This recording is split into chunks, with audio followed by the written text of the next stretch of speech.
It's so good having a volume slider for the main mix, just for those moments when a yay comes up in the sub announcements, just so I could just go duck the audio, have the yay play, bring the audio back up. So it's just so much fun having a physical slider for that kind of thing. Otherwise, like, where's the OBS? Where's the OBS? I need to find the thing. I need to find that. And it's over.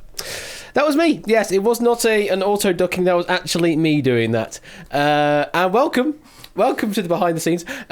Welcome to Duel. It was indeed me. You cheeky bugger. Indeed. So let's say hello to chat. We've got Adster, Ajo, Connor, Cetra, Elmeister. It's been so long. It really has. But welcome back, Elmeister. Theory of Game.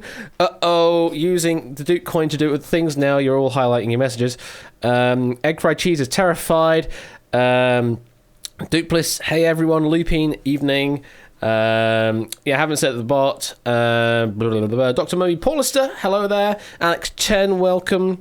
8 Minky, happy Deals Day, absolutely. Tantusar, this is probably another big game, BGC, Big Giant Circles music, probably. They have a lot of music on the on Pretzel, so it makes sense.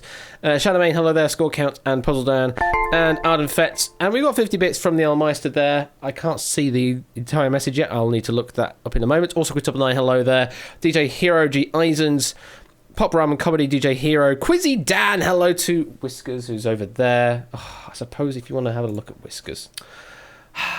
Go on then, let's bring Whiskers cam up. There we go. Now you get to see Whiskers. There you are. There's Whiskers. Excited for some Duel today, indeed, and we will have some Wipeout afterwards as well, all being good. Ramsey Fox, hello there, welcome. Still don't understand why one of these two has to die. Unfortunately, it's just the rules of the Duel Arena, I'm afraid. It's just those rules. Yes, we do have a Whiskers cam. The 50 bits there from Elmeister. It's been so long, man. I've been doing so much online Mario Party in Fortune Street as of late. Oh, that's good to hear. Very good to hear. And thank you for the 50 bits. And thank you for tuning in. Thank you for the 8-month resub earlier, by the way. Awesome. Quintuple 9 with the yay. Greatly appreciated. And also Shadowmain for hosting 3 viewers moving over here into my stream. Thank you very much for that. And also from a follow yesterday. I wasn't on, but thank you for the preemptive follow there. GSG Plays. Greatly appreciated. So, we are fast approaching the finals of Duel Season 3. I mean, I say fast approaching. We start the sign-up started all the way back in January. So it's been a bit of a long, drawn-out process, but we are finally... started all the way back in, December? When you were in Japan? Something stupid like that, but yeah, it's just... So... Yeah, we're finally getting there. This one is one of the duels to get into the lower final, so it really is getting to the end of it. So we've got 1, 2, 3, 4, 5, 6 or 7 duels left to play out, depending on the result of the first of the grand final duels, because everyone gets 1 extra shot, basically, with the upper and lower bracket, the double bracket format.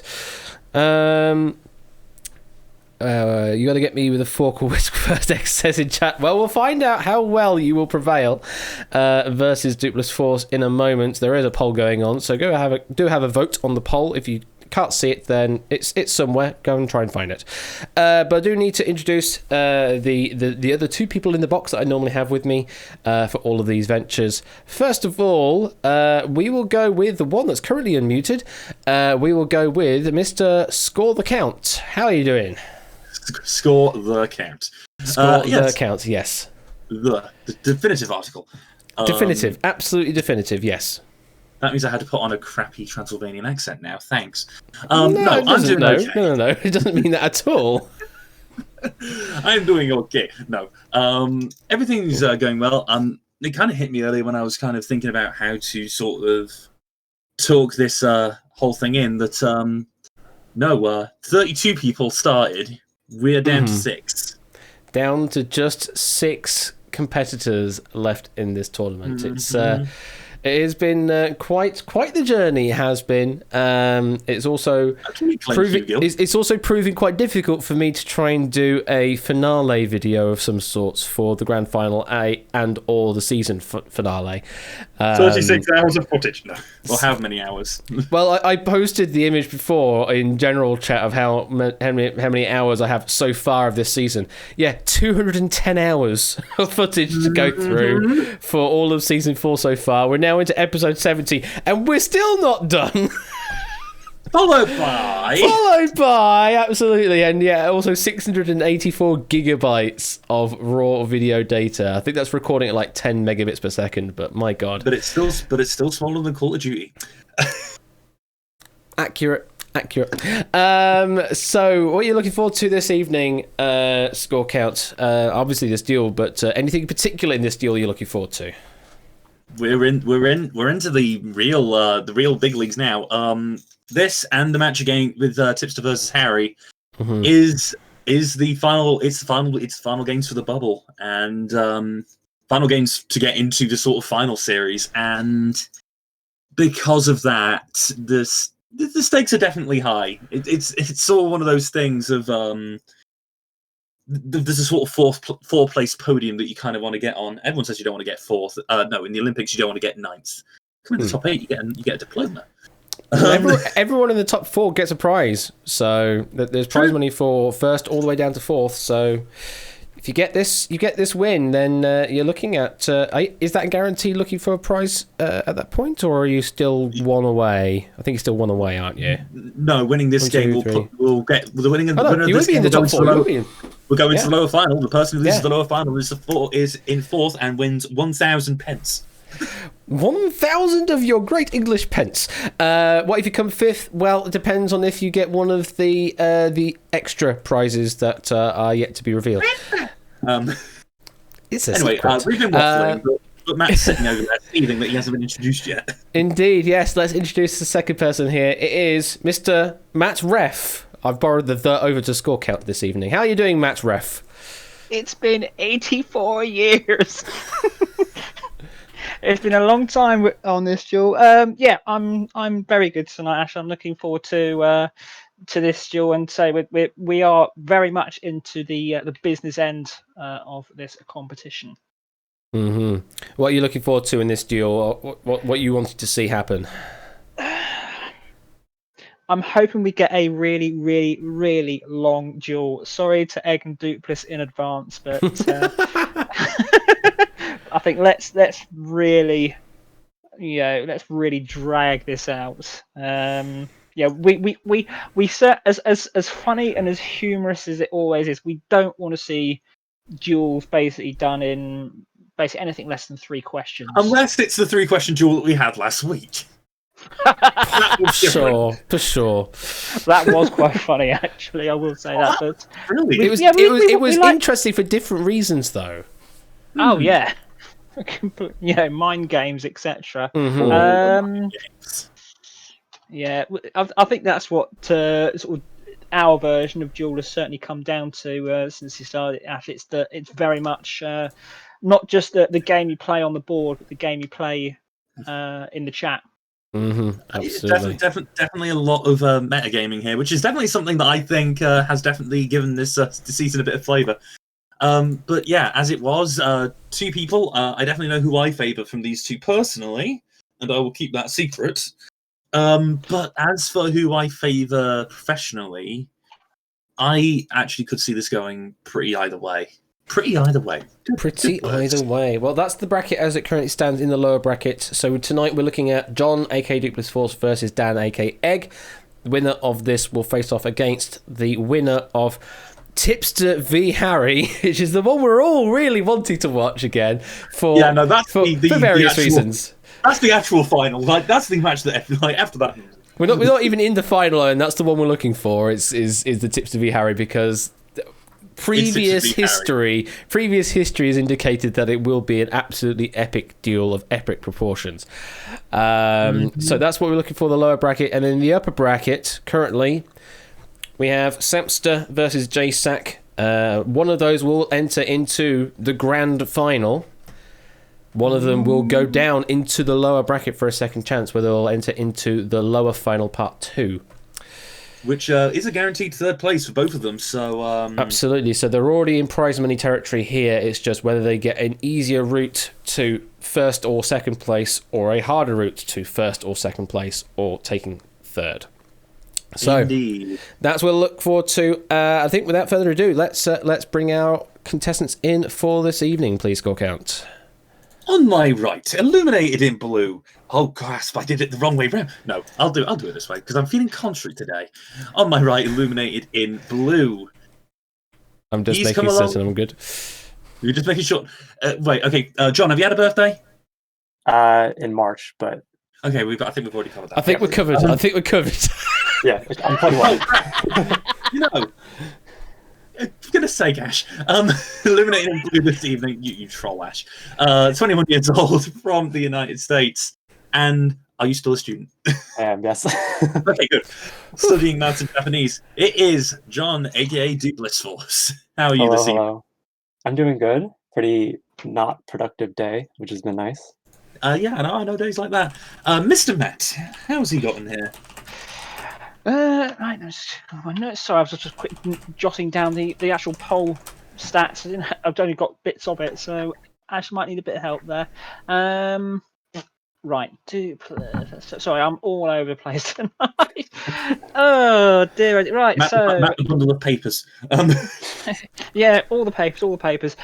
So Dupless lost in his quarrel against Harry after 15 questions, and it came down to it was basically down to a perfect duel. So no shame in losing that one. And then obviously you won your Truel against Itogi and White Shadow. In the Proven 16, you beat Grunkle in quite a shock result to who put the defending champion into the lower 16. You then beat Weemus on a one-question duel to get through to the semi-final, and then unfortunately beaten by JSAC again after 15 questions. In terms of the stats, so you've used 35 of your chips across your 5 matches. That's 70%.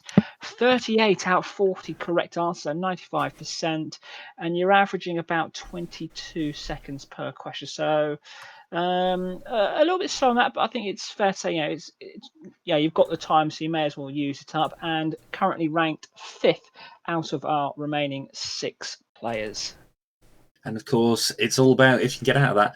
Do you feel like you're going to try and make this one last win? Are you going to try and make this a 15-question win as well, John? Do you think that's coming a bit of a theme for you, like it did last season?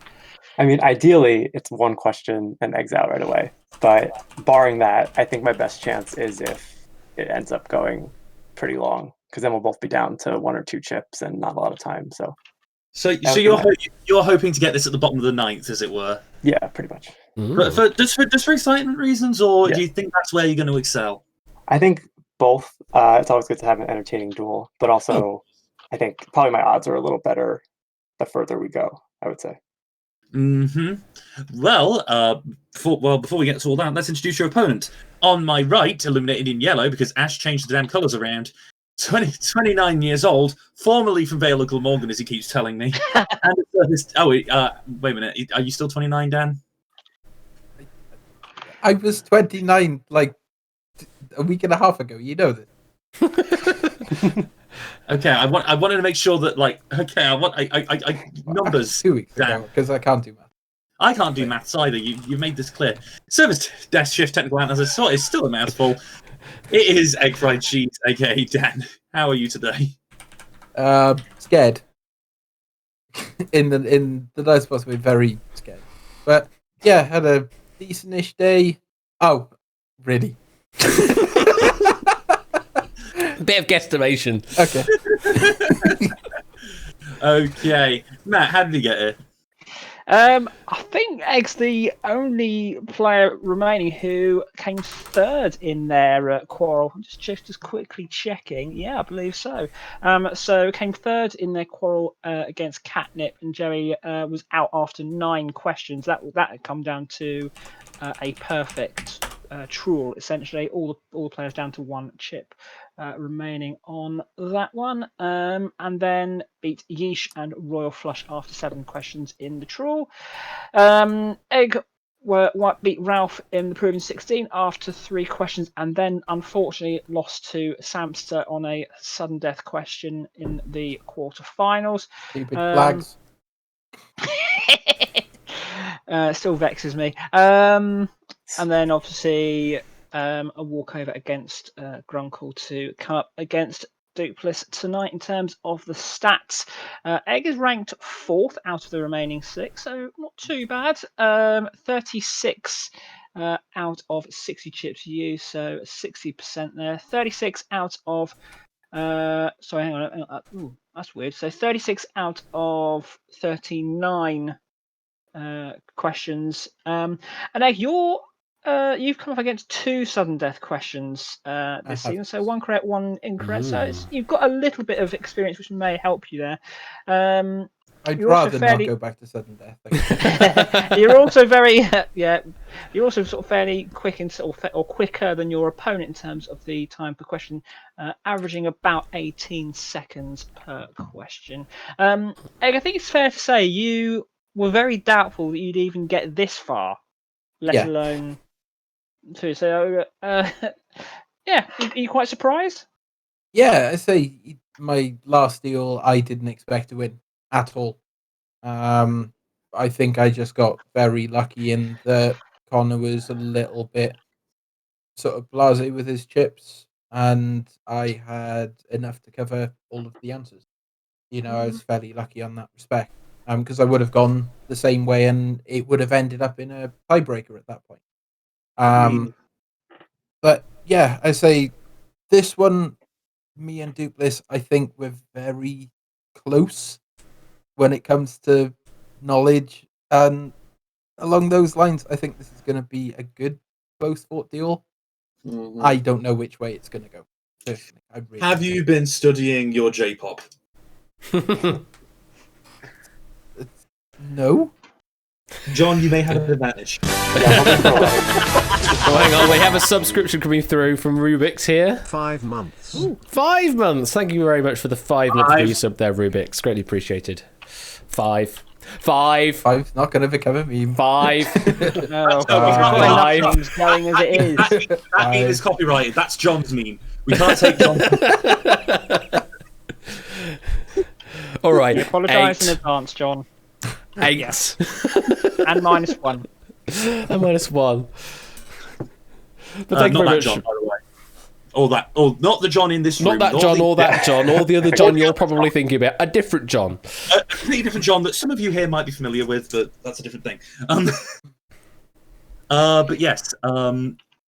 Anything, John, that you think Egg might excel in that you're feeling a bit weak on? Probably anything British or entertainment or British entertainment. If it's British entertainment or British entertainment, okay. Does K-pop not count as entertainment then? I guess, yeah. You call that entertaining? The bread, the eggs, and the breaded eggs. As TV tropes would put it. But yeah, so yeah, no, definitely from the stats, this is definitely a tough game to break, which makes it actually a rather difficult game to ask questions about. But hey, given what John said earlier, are you thinking about trying to end this game early, or are you also going to try and play the long game against him? I've got to get prepared for my deal against Harry in the next final. Wow, already thinking ahead here. Very interesting. If I go up against Tipster, I'm screwed. So I may as well get prepared at this point for the basis of going up against Harry. And if I go against Tipster, it's like, okay, well, I had fun. Mm-hmm. Well, as I said, this is a very high-stakes game because the winner of this goes into the top 4, goes into the money, as it were. And even though it's not all about the money, I think it's definitely a sort of symbolic step over the threshold, I think. Is that fair to say, everyone? That sounds about right. Yeah, I think so. Yeah. So it's definitely a bit of a big moment, this duel, I think.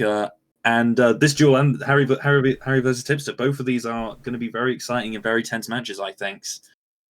So because of that, I think I don't really want to delay it with too much talk. So because of that, I'm just going to go straight to it. Matt, poll results for what it's worth. Yeah, so before we go into polls, I'll just looking at the prediction data. No one predicted either John or Egg to be in this game, so that rules that one clean out. Well done, everyone. In terms of the poll, and I think it worked quite well. I started it during the intro sequence, so we've had 37 votes on the poll tonight. 19 of them for Egg, 18 of them for John. 51-49. Basically 50-50 with one additional vote one way. It was 50-50, and then someone voted and broke it, and everybody hates that person. Yeah, I'm not complaining. I will just check. I don't think we've never had a 50-50. Yeah, that is the closest poll result that we've had. I'd certainly say this year. I don't think it's ever. I don't know if we did the poll results last year. I can't remember, but yeah, 51-49 in favour of Egg. Wow. Chat can't be wrong if they split the vote. Correct. That's some big brain plays It that was is from the Ramsey chat. Fox's vote. It was Ramsey Fox that broke the poll, so it's his fault. How dare you? We're only joking, mate. We're only joking. Anyway, for this definitely big match, do either of you have any final words? Best of luck, Egg. As I always say, in the end of the day, it's always down to the duel arena. Mind games happen in it, not outside of it. You know, I would agree with you, except no. I don't. Well, for both of you, one of you, the tournament will end here, and the other will enter the final series. Stakes are high, and everything is tense, and I wish you both the best of luck. Extra well with steak. Thank you for ruining the moment. Let's enter into the duel arena and forget that ever happened.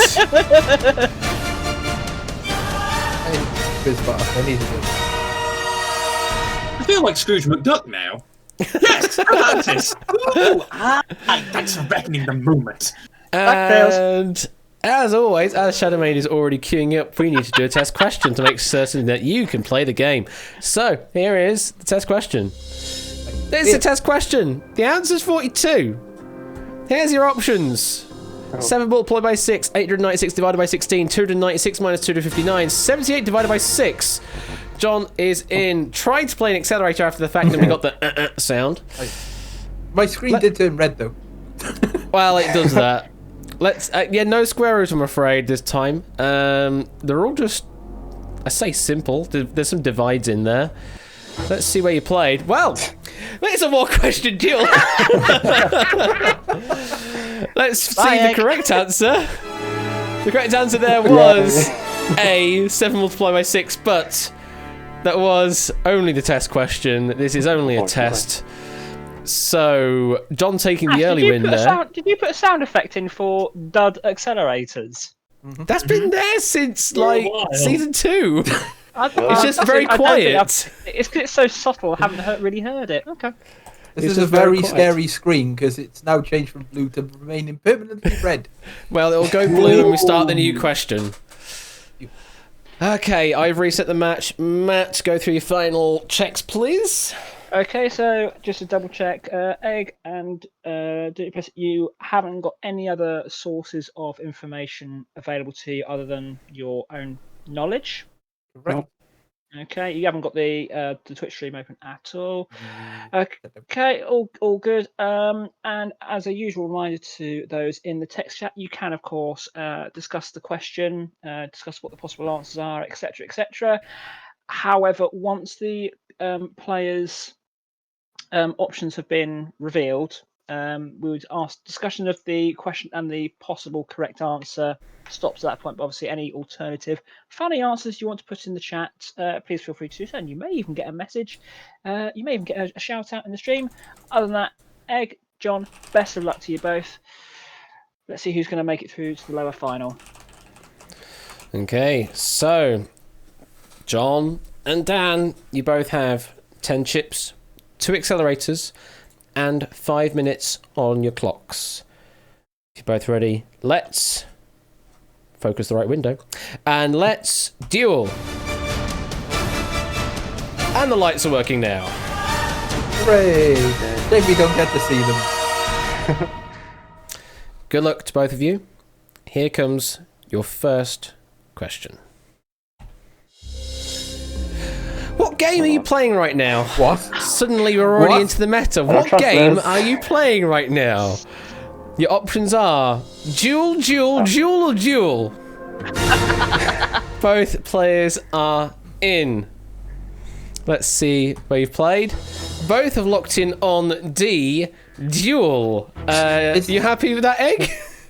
No, it's the wrong answer because it's DU3L. Everybody knows this. Are you happy with that, Dupliss? Yeah, I'm good. Well, I can reveal the correct answer is D Duel. The only reason that we call it Duel of the 3 is because it's season 3. True. Also, apparently, JUUL is a e-cigarette company. Oh, As Family one friendly. does. All right. On the Well, US, yeah. we're through question number 1 with nothing happening. The clocks are basically the same. I think it's just all the same, Matt. Basically. I'm just more concerned about the fact that it took them 4 seconds to spell duel. it wasn't that. double-checking. I was concerned that it was going to be something a bit more ominous. Yeah, I was expecting like one of those- The one the one hosted hosted by by this person. yeah. Yeah. Like, That- what that is- film like that what is was- Foursquare? Shh, that might be in there. Shh. And by the way, the Titan is the £100 million note. We can't spoil that ahead of time. That score, if that comes up, Well, we've Yeah, already had a question yes, on it, so- so anyway. apart If from it comes maybe up, Ash is apart gonna. from maybe fractions of a second, yeah, it's even. All right, question number 2 is this. Which of these is a year in the decade referred to as the noughties or the aughts? Your options are 2018, 2008, 1998, 1988. John is in. Dan is in. Let's see where you've played. Both going in with B, 2008 or 2008. Dupliss happy with that? Yep. Egg happy with that, Dan? Yeah, for some reason it was throwing me off a little bit. That's why it took a bit longer. I was going, yeah, because we're now in the 10s. It's like, oh, they're in the 20s even now. At this point. Yeah, we're in Yeah, the that was- 20s now. See, Well, that's an argument, but we're not going to go there. Yeah, we're not. But the correct answer for this one indeed was 2008 or 2008. A little else to say, although technically you could also use it to refer to any period ending OX. It is generally commonly used to refer to 20OX. Mm-hmm. Well, we finally have a bit of disparity, but it's not much, is it, Matt? Yeah, it's just a 3-second gap. John on 4:51, Egg on 4:48, and we forgot to mention this at the start, Ash, because we mentioned it very briefly in our chats beforehand. Tonight is the 100th official duel match across all the 3 series that we have had. Tonight is the 100th official game. how many more records am I going to break this season? It's the Century Duel, the Century Duel. So really, we should be playing with 100 chips here. 100 questions, there you go. Oh god! I'll take 100 chips and we can leave John with 10. Fine. That'll do me fine. The power of 10. All right, so let's move on to question number 3. What mountain slopes was the Delphi Oracle found on? The options are Mount Parnassus, Mount Pelion, Mount Kyllene, or Mount Ida. Now, Mount I don't know. John is in.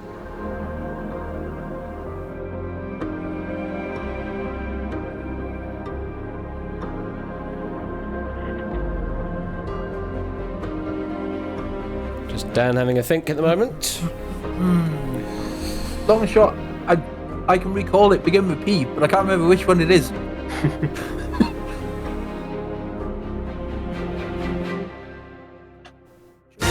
And Dan is in now. Well, based off of what Dan was saying, John, would you be thinking that he probably played 2 chips here? I hope he played 2, but I'm guessing he picked 1. And yeah. He did indeed pick one at the end, and you have both agreed on Mount Parnassus. Dan, why did you end up with Mount Parnassus? I know it's obviously related to Greece and Greek history, and I can remember it began with P, and I couldn't sort of remember really which one it was. Parnassus sounds more Greek. Honestly, I think I should have really played both. The fact that John's only covered A kind of makes things a little bit easier on me. Hopefully that he locked in quite quick. But yeah, thinking after the fact I should have really locked down on both just in case. Well, can reveal the correct answer was indeed A, Mount Parnassus. Indeed, let me try that again. Often said to be close to the god Apollo, and the oracle, rather famous for giving rather vague and cryptic advice, which was, according to legend, often misinterpreted. For example, Croesus, king of Lydia, consulted the oracle and was told if he went to war, a great empire would surely fall. Anybody who knows their dramatic irony will know exactly how that story ends, even if you've never heard it before. Okay. Still, both players with their opening set of chips here, Matt. Yeah, perfect stack of chips for both players, and none of the accelerators touch. John opening up a time advantage now to 31 seconds, so 4:35 plays 4:04. And yes, we there's not error found and all that jazz. Let's move on to question number 4. Next question is: which actress has a daughter named Apple? Options are Gwyneth Paltrow, Sarah Jessica Parker, Jennifer Aniston, Laura Linney. Dan is in and accelerating. 5, 4, 3, and John is in. First accelerator being played there by Dan. Now, Dan, do you think it was a successful accelerator there? Don't know. It took him a while to lock down. I know he locked down before the accelerator run out, but I don't know. It's a fairly well-known thing, I think. So I'm expecting John probably would have known it, but I was hoping that the accelerator might have it. Well, it is a single chip on each side. Both agreeing also on a Gwyneth Paltrow. Dan saying it's one of these things you just know. Is it one of those things you just know, John? Yeah, I didn't know before the options came up, but once I saw Gwyneth Paltrow's name, that rang a bell. So I feel pretty confident. All right, well, I can reveal correct answer is indeed a Gwyneth Paltrow. Indeed, son of Chris Martin and Gwyneth Paltrow, also has a brother called Moses. Moses Martin and Apple Martin. I almost said Apple Mountain. Man, save me. We had Mount's previous question. Yeah, I'm not sure if it was a good use of an accelerator there. Sorry, but so. I mean, the time advantage has come down to 26 seconds. It's now 4:27 plays 4:01. Dupless with 2 accelerators, Egg with just the 1, and the full stack of chips for both players remains intact as we go to question 5. Question 5 is this: the name of a game called Jenga. This came up in Ben's stream yesterday. Oh, It's derived God, yeah. from which language? Well, it hasn't Not appeared on my repeat, stream, not a so we're going to repeat. play it. Yeah. Options are Swahili, Swedish, Somali, Sinhala.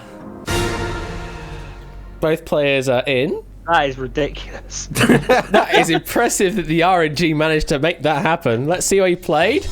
Both agreeing on a Swahili. John, were you around here for yesterday's stream? I wasn't actually. I was busy, but it was just something I knew. So. Well, there we thankfully. go. So John Yeah. had not seen the question before, and we've got different options here as well. Dan, you had seen the question before, and you believe you remember the answer here? Yeah, all of the answers beginning with S kind of threw me off. It's like, okay, there we go. Well, I can reveal correct answer is indeed a Swahili. Yes, the £100 million note is called the Titan.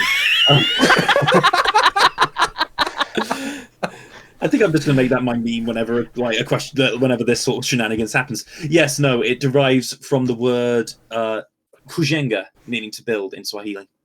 All right. Well, it may be one of those things that just keeps getting asked every now and again. Similarly with like Norville Rogers of Shaggy fame. Even before that's the next question. Yeah. We've already had that appear as a question on Quiz Night, it will get called. It'll probably get called up if it does come up. Matt, situation. Again, still impressively after 5 questions, none of the chips have been lost to the void. Accelerators, still 3 available. John with 2, Dan with 1. And the time advantage now 28 seconds, 4:25 for John, and 3:57 for Dan, as we move to question 6. Okay, question 6 is... What was odd about Michael Schumacher's win at the 1998 British Grand Prix? I know Matt's having fun with this. Options are: he won it driving down the pit lane, he won it with 3 wheels on his car, he crossed the finish line in reverse, or he had crashed out of the race. John is in.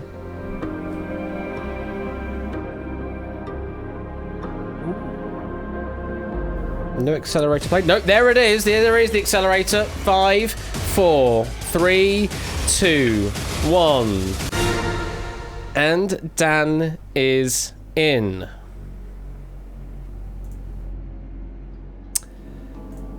Dan, how many chips do you think John's played? I don't know. Yeah, I'm not sure. 4. I think he's played all 4. John, how many do you think Dan's played? I'm going to say 2, maybe. Well, quite surprisingly, you are both right. You are both right. So, John did not do the rush accelerator play. Did the sort of, I'll have a little think first, let Dan's clock down go down a little, and then press the accelerator. So, John, you're definitely through the question because you covered all the options. But out of those 4, which would you have plumped for with a single chip answer? Probably A, just because it seems the most probable. I feel like if you had 3 wheels on the car, you would probably not be going that fast, and going in reverse takes a lot of skill, and crashing out of the race, I don't even see how that would be possible, which I probably could have left the chip off, but yeah.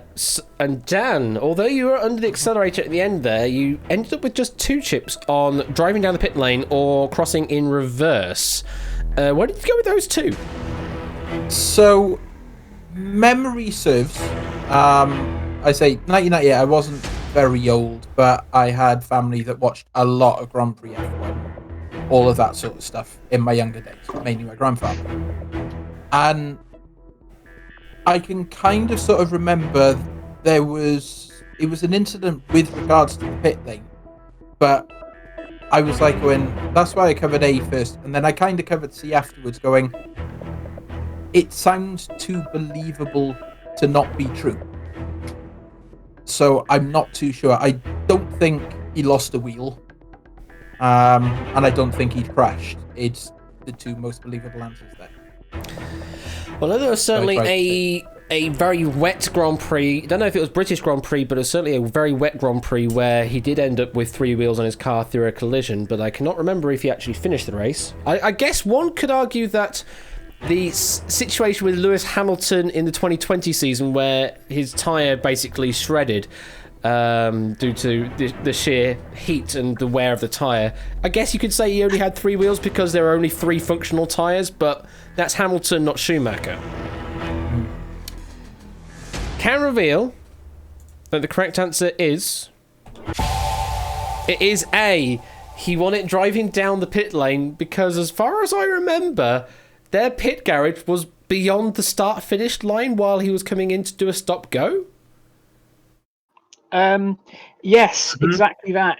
You are actually right, Ash. There was a very, very, very wet race in the same season when in Belgium when when he crashed into Coulthard, basically tore a wheel off his car, came into the pit lane, and then attempted to beats the crap out of DC. But yes, So, Poker that's Joker. what he says. That's what he said. Sorry, Poker yeah, go on, Score. Poker Joker, when you say he cheated, you're not entirely wrong. Yes, Yeah. basically, this was a massive mess up by the stewards. Basically, he was given a penalty for overtaking behind the safety car, but it was so wet he couldn't see. And the stewards basically gave the wrong penalty. And by the time that Schumacher came in to serve it, as you say, Ash, his garage was past the start-finish line. So he's gone across the start-finish line, going through the pit lane. Although to be fair, the stop-go penalty, he was far enough ahead where the penalty. No, he wasn't. No, he wasn't. No.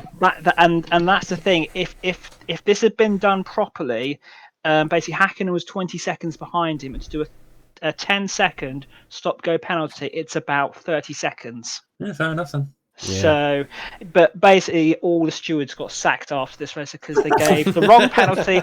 And back then, you had to give the penalty within 25 minutes of the offence occurring.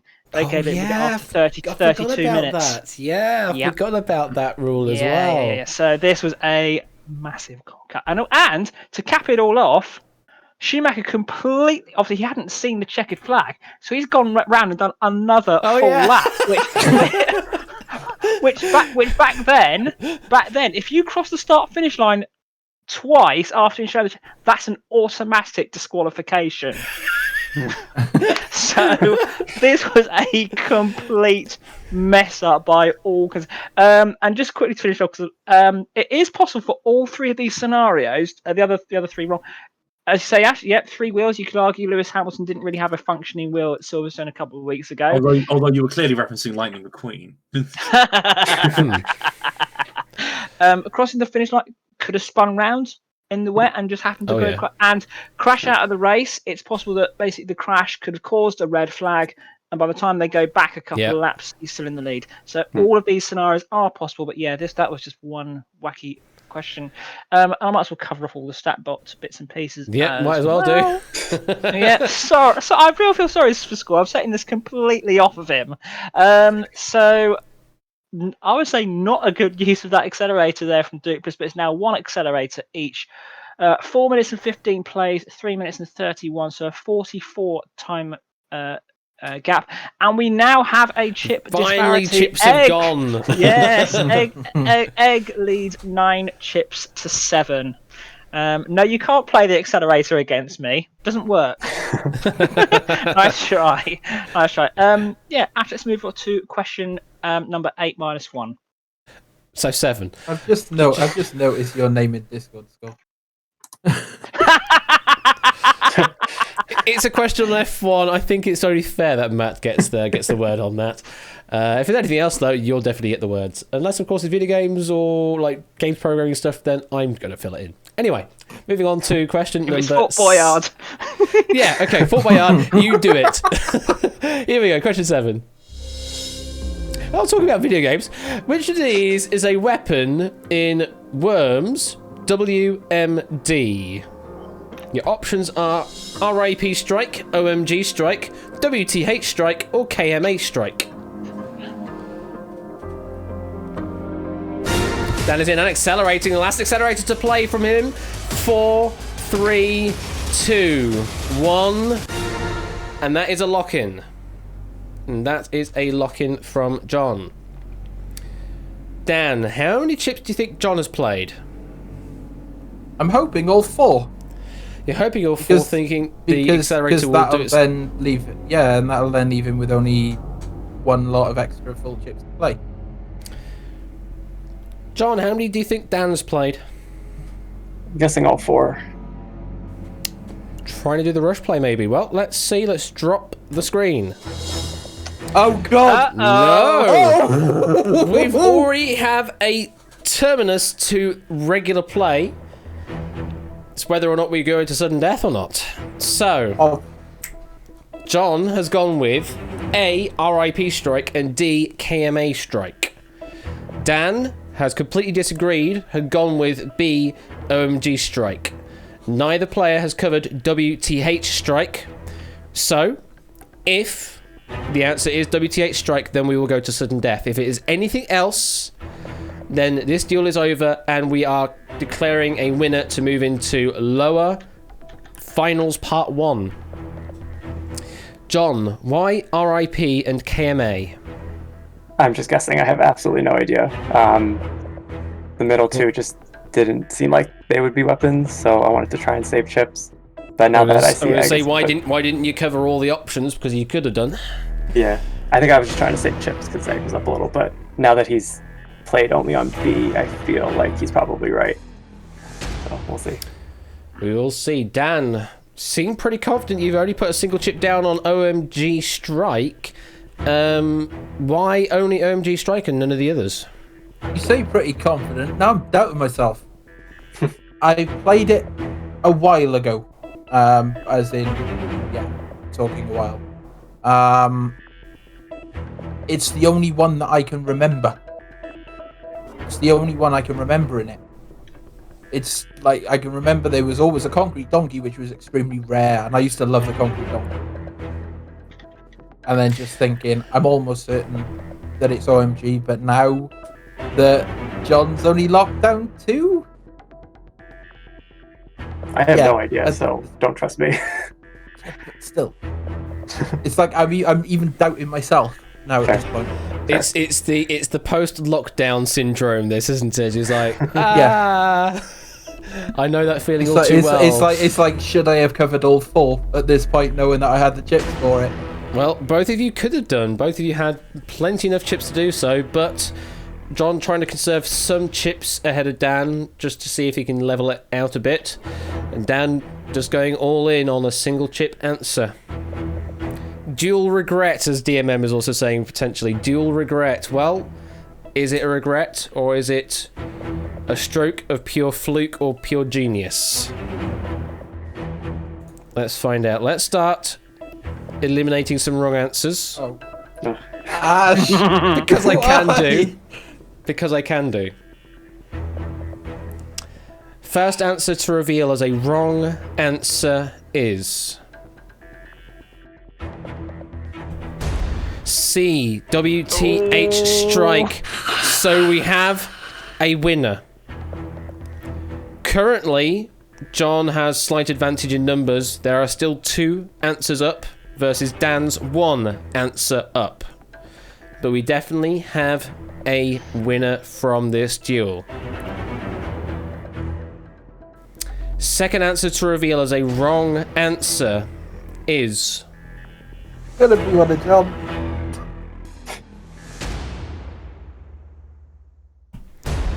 A, RIP strike. Ooh. It's Oh, a I hate 50-50 between John's KMA strike and Dan's OMG strike. Go to a break. One of you is But right, you there. one of you is wrong. To take the position in the lower finals part 1, the correct answer is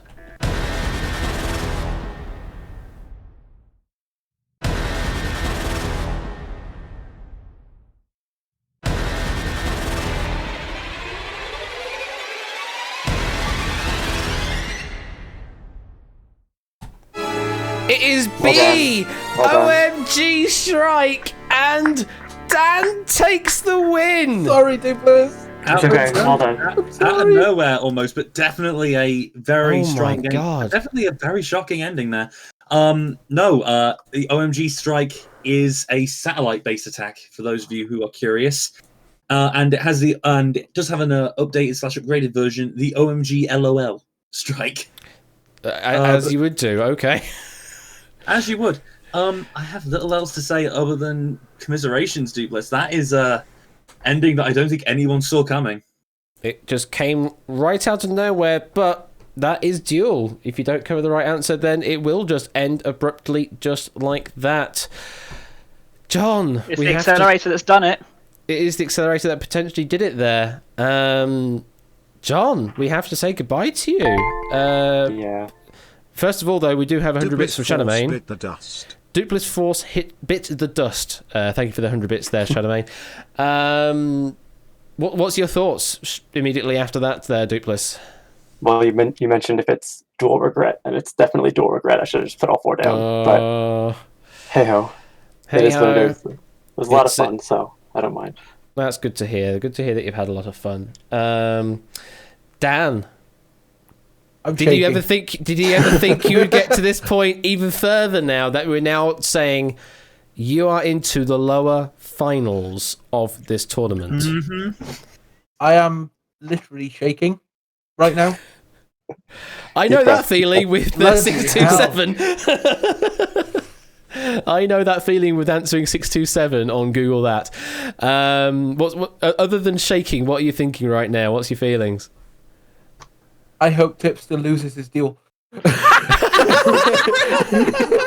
Wow. Okay. That is some strong words there. in the nicest possible way, because I don't think I'm going to beat Tipster. I don't think I'm going to beat Harry either, but it'd just be an entertaining duel. Mm-hmm. But I think no matter what, that is going to be a very interesting start to the final season. But then again, definitely strong players all around. And John, you definitely shouldn't feel too bad about getting eliminated at this point. Yeah, this is much farther than I thought I would make it. So, where did you think you were going to make it? Out of curiosity, now that you said that. What did you say? How far did you think you were going to go? Now that you said that. Oh, I thought I was going to get out first round. Probably lose my first 2 duels and then be out. So, just to win a couple and then make it this far, I'm plenty happy with that. Well, I had stopped the blooming ripping on other shows' elimination catchphrases gag, but since it's you, and I think you'll appreciate this joke, Duplis Force, you have been eliminated in the 4th round. Please return your name tag and chips. That hurts. Well, before we do say goodbye to you, John, I get to at least ask you the final question or questions. With no penalty, that you don't have to play any chips on it in any way, shape, or form. Who do you want / who do you think will win Duel Season 3? We haven't got many names left to pick from. Right. I think for who I think's gonna win, I'm gonna say Samster because he's very scary. But for who I want to win, I think I'm gonna say JSAC. Because he and I promised we would make it to the end, and unfortunately couldn't make it. But I have all the confidence in him that he'll be able to make it. So. Well, at least one of them will definitely make it into the upper grand final. So you kind of win-win situation. You're placing 2 chips there on the upper final finalists. Yeah, it definitely works. As I say, so you want your heart says Samster, but just for the wanting to keep in with the camaraderie, you want JSAC to actually win. Yeah. So we will look forward to see who will win out of that. Congratulations, John. We do have to say goodbye to you at this point. Thank you very much for playing. Dan, we will see you in lower final part 1, where you will face up against either Tipster or Harry. Help, he says. So I would say collect yourself, get yourself prepared, do some research ahead of time, and I'm going to be learning my flags finally. There's going to be plenty of those questions. And learn your finish as well if you're playing against Harry. So we will see you in a future duel, Egg, and we'll catch you later. And John, we will see you in other shows. Thank you very much for playing, both of you, this evening. Thank you. Mm-hmm. And sort of on that note, sorry. Sort of on that note, looking down now at the predictions. Whoops. It's definitely interesting now as we enter the final phase. Don't worry, Matt. You're still. Yes. Okay. I'll go. Move on.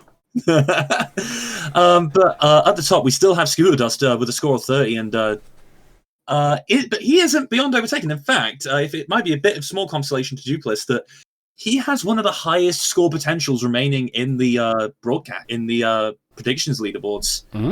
His current score is only 18 points, which puts him at 8th. But his score potential, along with one of the Untitled's, is 53. So depending on if he's predicted the winner correctly, he's put his money on Samster. If Samster wins, he could turn around and win this whole event, that whole side event. There's some other interesting oddities there. Grunkle is in second on 28. Him and Scooter Dust are currently kind of in the lead. Obviously, they've both put money on themselves, and those bets have not paid off, so they could very easily get overtaken. Who else is interesting? Tipster's now had his prediction score knocked down. He was hedging on Duke to win and himself to come third, actually. Don't worry, Ash, you're still in the lead. Of those three. In fact, no. Out of the three of us, you've already won because I'm similarly on 12 and I can't get off 12. All my picks are out. I'm at least slightly better than some other people. But definitely some very interesting things to shake out in the final in the predictions leaderboard, and it's definitely going to be interesting to see who wins that side event. Definitely. Well, that's it for Duel this evening. We will have some more deals hopefully coming soon. We'll see if we can get Tipster and Harry on Bank Holiday Monday. I'm definitely aware of the fact that Matt is going to be doing something. So we're going to try and schedule it around that. But DMM saying... Wipeout time. Wipeout time, absolutely. Is Wipeout voice chat? No, it is not, Adster. Everyone will play along in Twitch chat. It is... can I borrow some of that red grape juice, please? I need it to settle my nerves. Unfortunately, Egg... I'm all out. So I'm on the water tonight. So afraid absolutely the really hard stuff. I mean, look, it's completely transparent. I mean, it's whatever you want to call it, Egg, but I'm calling it water. Water. So yes, we will be moving on to Wipeout in a moment. And I've had a good look through the ones that are pending. There are some really interesting boards to go through. Vodka is just a little water, I guess it is. Hello there, DTQ Stars as well. Welcome. I'm doing all right. We've just finished off with this deal. Like I say, we'll try and get hopefully Tipster and Harry on Monday, depending on Harry's schedule, and Samster and JSAC possibly also Monday. Depends again on scheduling because everyone is busy. It's just how it is. So we'll try and get it wrapped up soon. I wanted it to be at the end of August, but it's bleeding over a bit, so it might be like mid-September by the time it actually finishes. But we'll see how we can do with the scheduling. And before you had to change my age in the... And before I have to change mine. mine's the next one. Mine's the next one coming up. It's only just under 3 weeks away. When's yours again, Matt? September 13. Oh yeah, you're a week before me, aren't you? Curse you! Ha! Well, if it ends up getting to all the way to the end of November, then there's something seriously bad going on. This presents a problem. Right. You need something stronger than that, do you, Ramsey Box? Well, we'll see what we can peruse in the cabinet, Egg. But for everyone else, get yourselves ready. Round 1, alcoholic drinks. This game of Wipeout. Enter in the room code of EYXE. EXE. Music. Are you going to hop off now, Captain? Well, thank you very much for tuning in. And we'll see you... Well, I'll probably see you for some Quizzy Bingo tomorrow. And then see you for whatever streams there are in future. Probably Unity stream as well on Saturday as well. You don't know why you're coming in to wipe out. Well, you can just relax, Egg. You can just do submitted bids of 1 or something. So yeah, here are the rules. Quick rundown of how Wipeout works. So, in the original game show, what you would see is a board of 16 answers. 11 of the answers are correct answers. 5 of them are wrong answers, known as wipeouts. Now, you earn points for getting correct answers, and on the main show, the point value would increase by 10 for each successive answer. So the first that you find on the board is worth 10, the next one you find on the board is worth 20, so on and so on and so on until the last one you reveal is 110 points. So there is a theoretical maximum on each board of 660 points that you can get. However, if you pick a wipeout, the wipeout will completely reset your score. Regardless of what point you do it at, the wipeout will completely reset your scores. So you do not want to hit a wipeout at all. Now, in this version for Twitch, you're all playing at the same time. So you're all submitting your answers simultaneously. So what you'll see, there will be a board of 16 answers. We'll quickly go over the particular board and what we're asking for the correct answers. And then there will be what's known as a bidding phase. And what you'll need to do is submit into public Twitch chat or Whisper, either or will work, the answers you believe are correct. And you can submit them all in one message as a string of numbers with commas or not, either or you can submit them as separate messages. That will also work as well. But don't submit the number of answers that you believe are true. Just submit the actual answers themselves. We can tot up the numbers for you. Once the 60 seconds of bidding is up, then we will go through and reveal the answers that were picked. And then if all of the answers, all the correct answers or all the wrong answers have been revealed, then that will be the end of the board. If there are still correct and wrong answers yet to reveal, then we will do another bidding phase for you to potentially pick correct answers. Now, in your bid, if you get them all correct, then you will keep the points that you gained based off of the number that you submit. So if you submitted a bid of 5, then you would get 10 plus 20 plus 30 plus 40 plus 50, which is 150, if memory serves. Thank you, triangle numbers. However, if in any position in that submitted bid, you gave a wrong answer, a wipeout answer, then doesn't matter how many you submitted, your score will get reset to 0. So you could submit 4 correct answers and then the 5th one will be a wipeout. Because we're revealing them in a random order, we don't know which one it's going to be. So if you submit a wrong answer, that is it. That is a wipeout bid and your score will be reset to 0. This full game that we're playing on Twitch will have 5 complete boards to play through, so do bear that in mind for when you want to consider how many you want to bid for on any particular board, because it's whoever is the winner at the end of board number 5, all cumulative scores accounted for. And, just to drive the point clear, you may do really well up to the end of board 4. You might have over 1,000 points. If we go into board number 5 and you give me a wipeout answer, all of those points will get wiped out to 0. It's a really cruel game, but literally anyone can win based off of that particular metric. So you must always avoid the wipeout answers. Always avoid the wipeout answers. And the number of times I've seen 4-digit scores get wiped out in round 5 is too dang high. Absolutely ape. So what you'll probably see is people that have high scores going into round 5 will bid very conservatively, because you still have to submit a bid. If you do not submit a bid in the 60 seconds, then it is counted as a wipeout bid and I will wipe out your bid. You must still submit at least one answer just for it to be counted. And Egg managed to find 4 of the 5 cheeses in round 5, as in he found 4 of the 5 wipeouts in the board we were looking for there. You can either whisper to Quizbot 3000 or you can do it public chat. Either or will work. If you do it in public chat, it will delete your message. Deleting means it has accepted your message. I need to configure the game so that we are playing the right set of questions. So let me just quickly configure that. We will be playing that one, that one, that one, that one, and that one. And actually what I'm going to quickly do is quickly look it up with the DB viewer, just to make certain I do actually have the questions downloaded. Otherwise it's going to give me a hard time if it tries to open up some files or questions that it doesn't have. So do give me a moment while I figure that out. We go to Wipeout, Dev Questions, and we look for the questions. ID of that is there. ID of that is there. And Ash, just whilst we're sorting that out, sorry.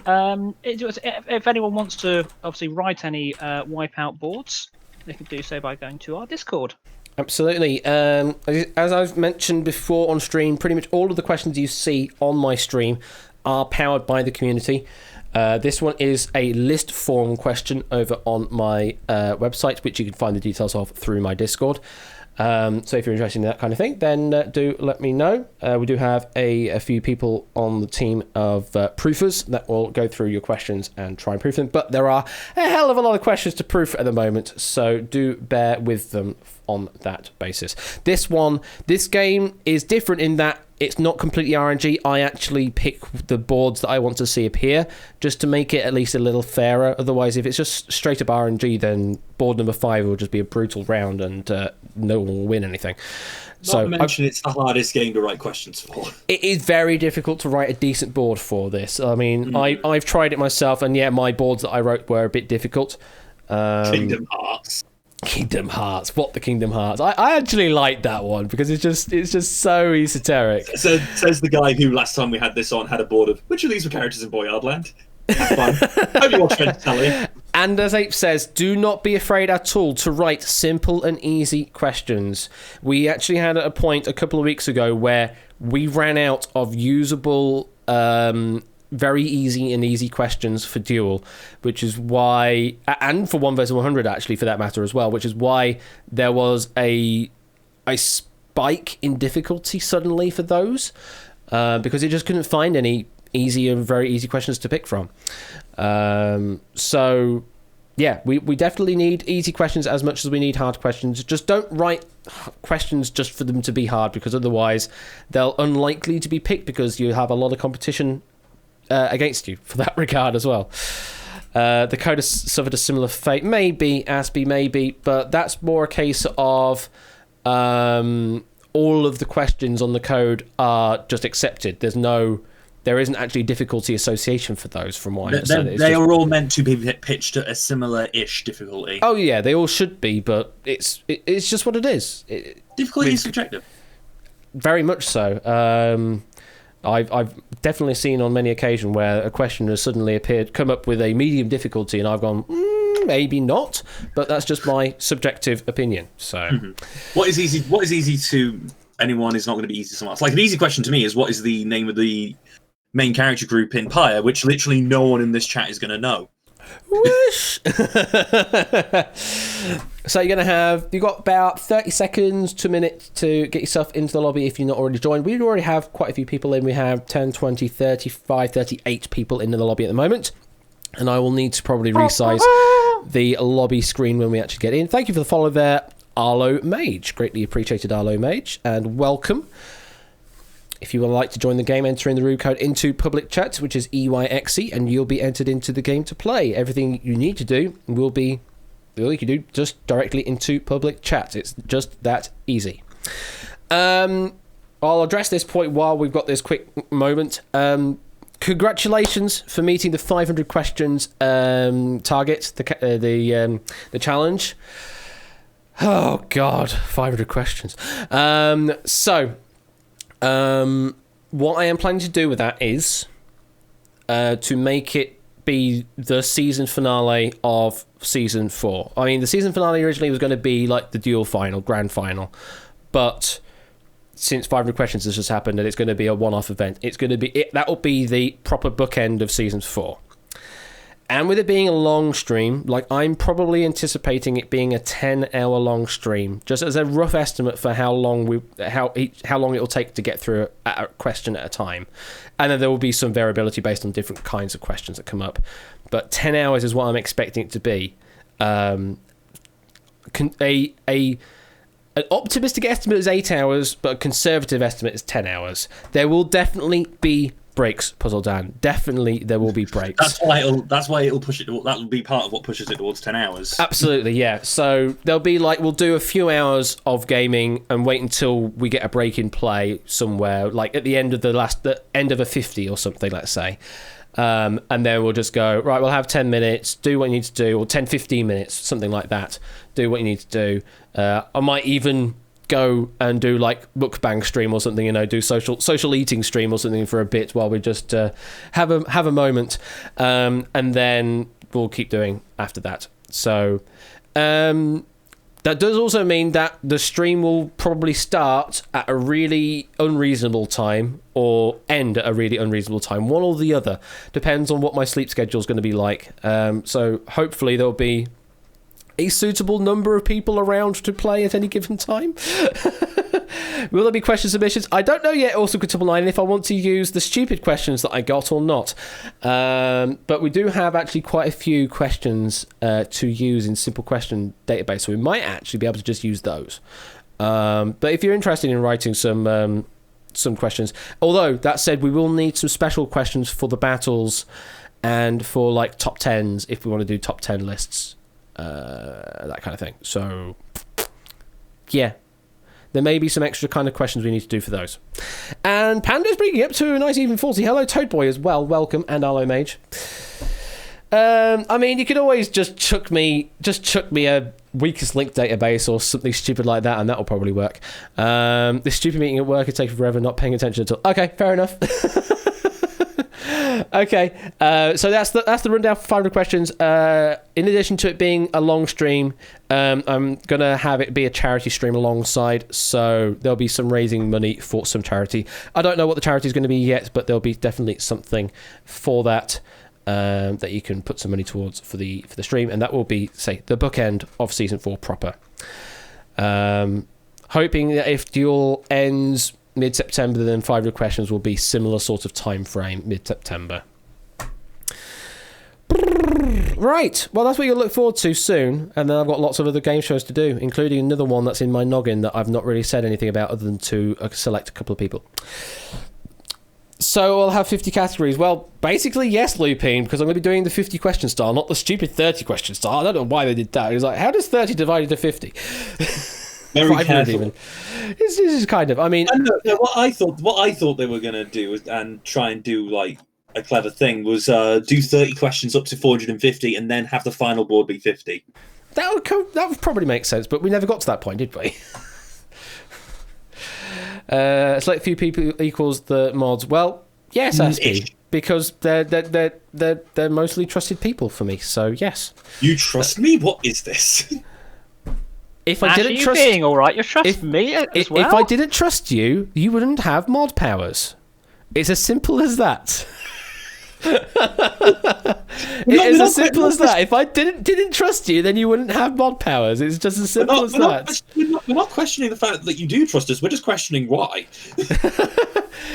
I trusted Toad Boy with doing the Woo stream. I've trusted you with doing Avanti and Alto streams.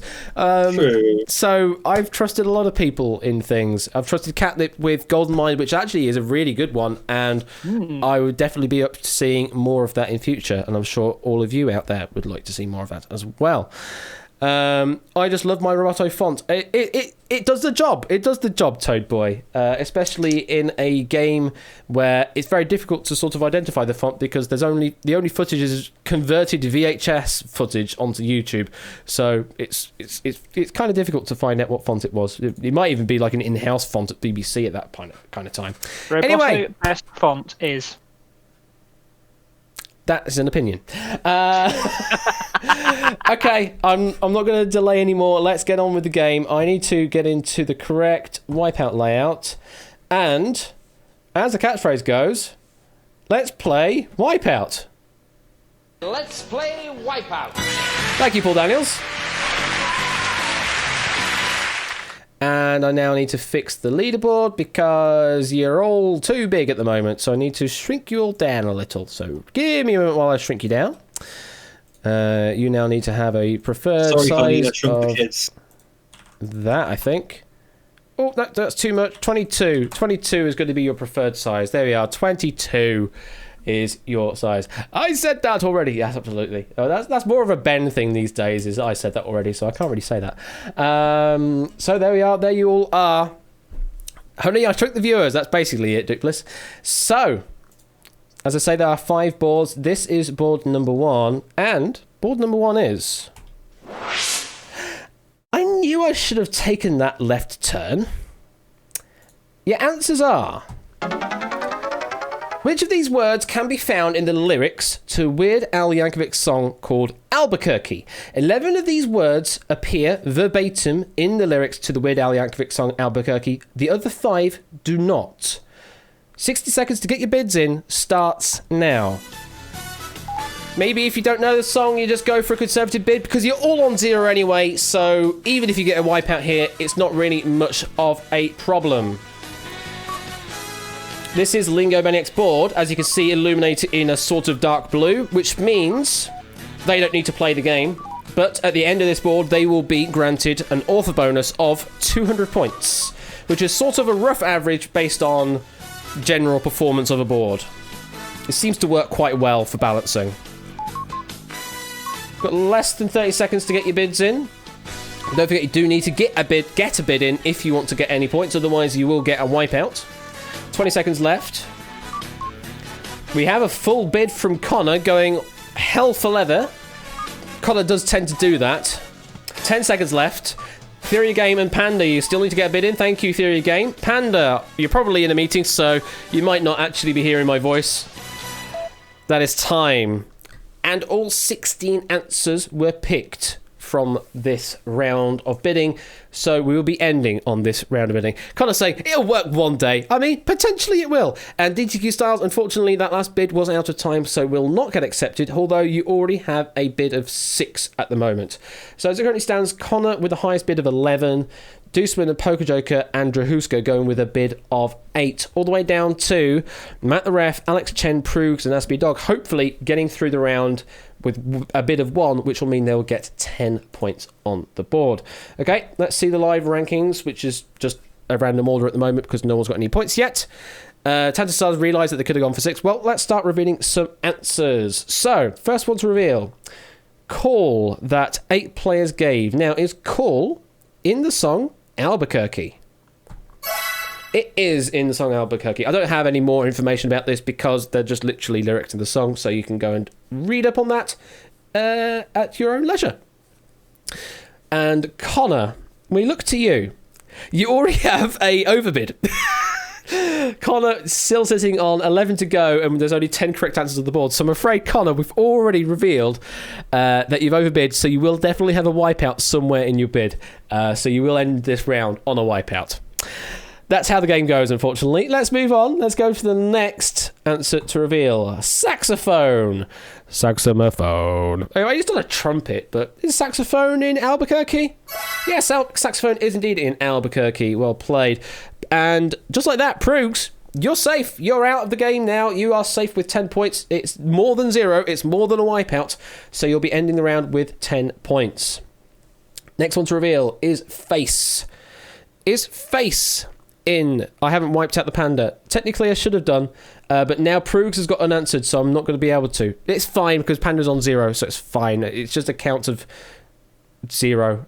We'll see what happens on board 2 if I can fix it. Panda's on bottom without any answers, so it's fine.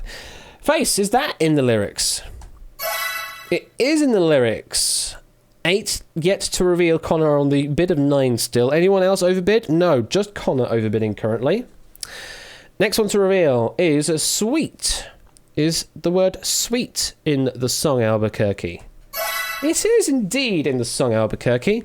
Anyone else out yet? No, not yet. Still people waiting on some bids. Egg and Deuceman and Duplis currently in the lead. Deuceman still has 5 to give, though. Next reveal. Chocolate. Only 4 players gave this answer. JPB, Dogfish, Clive, and Adster believe that chocolate is in the lyrics. Is it? It is in the lyrics. Well played and well gambled. And JPB, just like that, you are safe. You have no more to give. You will end this round on 30 points. Connor is now on to a remaining bid of 9 out of 6 left. So you've overbid by 3. Can we make it a full sweep of wipeouts? Who knows? Anyway, next one to reveal. Special. Number 7 special that 6 players gave. Is special in the song Albuquerque? No, that is our first wipeout answer to reveal. It does not feature in the song's lyrics, I'm afraid. Deuceman, Milk Like Substance, Drahuska, Connor, one of your wipeouts there, Adster and DTQ Styles, all getting wiped out, which means regardless what you have remaining in your bid to give, you will end this round on 0. Next one to reveal is certain. Is there a certain word in Albuquerque? No, there is not a certain word in Albuquerque. Duplis Clive of Legend, Poker Joker, Brig, Jack Wilfred, Cola, Milk Like Substance, Drahuska, and Connor, one of the other wipeouts, be revealed there, and you will end your round on a wipeout score of 0. For certain, not in this case. Next one to reveal, Hotel. Now, I believe he talks about... Does he talk about a quality inn, I think, in the lyrics? Does he talk about the word hotel? Alas, he does not. He never mentions the word hotel in the lyrics, despite talking about the quality inn. So I'm afraid, to the 18 people that submitted that answer, you are ending on a wipeout, and that's a lot of people. So there's now only... what we're looking at, 11, 12, 13, 14 people left with potentially positive scores. Panda is ending on a 0 without any bidding. Who's yet to get out in the top there? No one else yet. I mentioned JPB improved, but no one else yet to get out. There's still 6 correct answers on the board, though. Next one to reveal is going to be Dream. Is Dream in there? Yes, Dream is indeed in there. Anyone getting out on that question? Yes, Joey Gatorman is out on that question, ending the round on 30. Next to reveal is 2. TWO. Is 2 in the song Albuquerque? Yes, it is. Well played to the 10 players that gave that answer. Aspie, you're still in the round. You still have a bid to give. Let's see. G. Isons, you need to get the next 4 right. Puzzledan also the same. Shadowmane also the same. Oh my goodness, oh my goodness. Axe Chen, you are now safe now. You'll end the round on 10. Next one to reveal. Apple. Apple, we were talking about Apple earlier. With Gwyneth Paltrow, I believe, was the context. Is Apple a word in the lyrics to Albuquerque?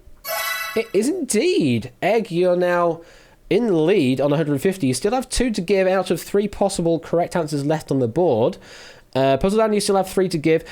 We have some more overbids coming in. Shadowmane, G. Isons, of the players that could still potentially score. Unfortunately, you are now in overbid territory. You will end the round on a wipeout. Unlucky, but that's how it goes, unfortunately. Next one to reveal, there's still 3 right answers up there, but there are 2 wipeouts. Next one to reveal is Knife, that only DMM and Tantusar went with. Now, is this a genius pick of an answer, or is this a wipeout? I'm afraid it is a wipeout. DMM and Tantusar wiping out on that answer. Well, there's only 1 wrong answer up there out of Holiday, Crazy, Question and Believe. 3 of them are right. Next one to reveal is Question. Well, it's questions are what we're all about here on Quiz Night. Does he pose a question? The word question in Albuquerque? He does not. What is Jeopardy? Yes, but question, unfortunately, not in the lyrics of that song. So Shadowmane, G. Isons, Clive again, Anster, Theory of Game, Arden Fex, Poker Joker, Tantusar, DTQ Stars, and Connor, all wiping out there.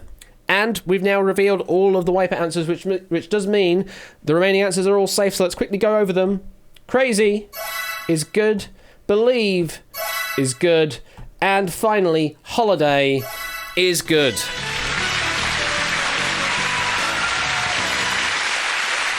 So the end of that round there, Egg with the early lead on 280 with a bid of 7 all complete. Lingo Maniac getting the author bonus there of 200. Masters in 3rd place tied with Puzzledan on 150. Ramsey Fox in 5th place with 100. Dogfish and Cetra tied 6th place with 60. JPB and Joe Gateman tied 8th place with 30. And then we have a 3-way tie in 10th place between Alex Chen, Prugs and Aspia Dog. Everyone else, you're starting on 0, but you can still claw it back. We still have 4 more boards to play, so anything could still happen. Is Egg going to win again? Well, we'll find out. You have the early lead at the moment. So it depends how you want to play. Board number 2, we will need to thank, I believe this is Colo's board that we're coming up to in board number 2. And it concerns Bandersnatch. Bandersnatch. Here are your answers. Bandersnatch is a ZX Spectrum game created by Charlie Brooker for a 2018 interactive episode of Black Mirror. But which of these are actual ZX Spectrum games that may have inspired a teenage Charlie Brooker circa 1988? Specifically, we're looking for any ZX Spectrum title that existed that you could buy in 1988. They may have been released before that, but any game released between 1982 and 1988 for the ZX Spectrum are allowed. There may also be games that were released on multiple different platforms, but if they were released on the ZX Spectrum, then that is absolutely fine. You have 60 seconds to find the ZX Spectrum games, starting now. And I say I thank Colo for this one, and I really thank Colo for this one because we do not do much in the way of proper retro gaming. So, do appreciate that. I've clarified all that and I still have no idea what I'm doing. Well, as I said, 11 of these are actual ZX Spectrum games back in the day. 5 of them are not. Find the ZX Spectrum games. Say, this is good, proper retro, this. If you're not certain, then just go for a bit of one and try and get out with the score you currently have. You have about 15 seconds left to make your bids. Oh, the Wii's finally dead. They're not releasing JD 2021. Okay, fair enough. 5 seconds left to get a bid in. That is time. And all 16 answers are again accounted for this time round. Don't worry, Aspie. A lot of these boards are kind of designed like that you're not supposed to be able to know a lot about them. Maybe know a couple of the answers, but after that point, then good luck. But all 16 answers are accounted for, so we'll be ending on this round of bidding. Dusma, Drahuska, DTQ Stars, and Tantus are going with a bold full bid of 11. If they manage to get their full bid of 11, they will end the round on 660 points. Let's put it into live ranking mode, and let's start revealing some answers. Egg, we're still with the lead with a bid of 2 on this one. Let's see how you do. First one to reveal is Fat Worm blows a Sparky. Fat Worm blows a Sparky. So, yeah, there was certainly a sordid history with certain games of that era. But Fat Worm blows a Sparky. Was that a ZX Spectrum game? Yes, it was a ZX Spectrum game. Where are we? Released in 1986, it is a vector graphic maze game which a player controls a worm being chased across the circuit board of a ZX Spectrum by Julian Todd. Yeah, that's a certain thing. And unfortunately, 3 of the 4 people that went for the full bid are already now in overbid territory. We look to Dusma, Drahuska, and DTQ Styles, who we do admire for their full bid bravery, but unfortunately it will be an overbid. So we say goodbye. Also, I do need to wipe unanswered on Panda, so let me give Panda a wipeout. There we go. Panda now actually has a wipeout. Technically, you should have 2. There you go. I've cleared it all up. Panda now has 2 wipeouts. Okay, next one to reveal. Football Manager. Well, it's a very well-known title of the modern era. I believe owned by Square Enix these days. But did it exist all the way back on ZX Spectrum days, and was it called Football Manager? Yes, it was, indeed. 1982 is the original management game.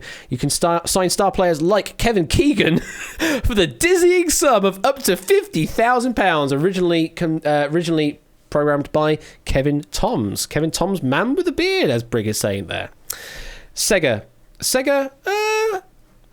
I'm thinking of a different Football Manager series that I was working with when I was at Distinctive, but there was a different one. But well played for those that got that. 14 players that went for that answer. Next one to reveal is Advanced Lawnmower Simulator. Well, it sounds like a really modern title because it's one of those kind of like everything's a simulator these days. Everything has to have that word in the title. But was there a ZX Spectrum game with the title Advanced Lawnmower Simulator? Yes, there was. In 1988 is basically an early form of a clicker game, originally done as an April Fool's Day prank, but now has a cult following, originally written by Your Sinclair. You remember seeing this in Your Sinclair magazine? Well, there you go. It is a YS gag. So, absolutely, Advanced Lawnmower Simulator was a ZX Spectrum game. Well played to those that got that. Okay, next one to reveal is Elite. Elite. Just a simple 5-letter word. I mean, it could be a modern title, it could be an early title. Elite. Definitely was a ZX Spectrum game. 1985. Classic space adventure. Explore, fight battles, and become elite. Actually, the precursor to Elite Dangerous and also other Elite games. Originally by Firebird, David Braben, and Ian Bell. Precursor to Elite Dangerous, as Tantasar has just said there. Yes. Is this game 1 or 2? Well, it's only one game we're playing, Nata, but this is board number 2, so I'm afraid you haven't joined at the right time, so you're just going to be watching along. Next one's reveal is Breakout Birdie Escape 2. Breakout Birdie Escape 2.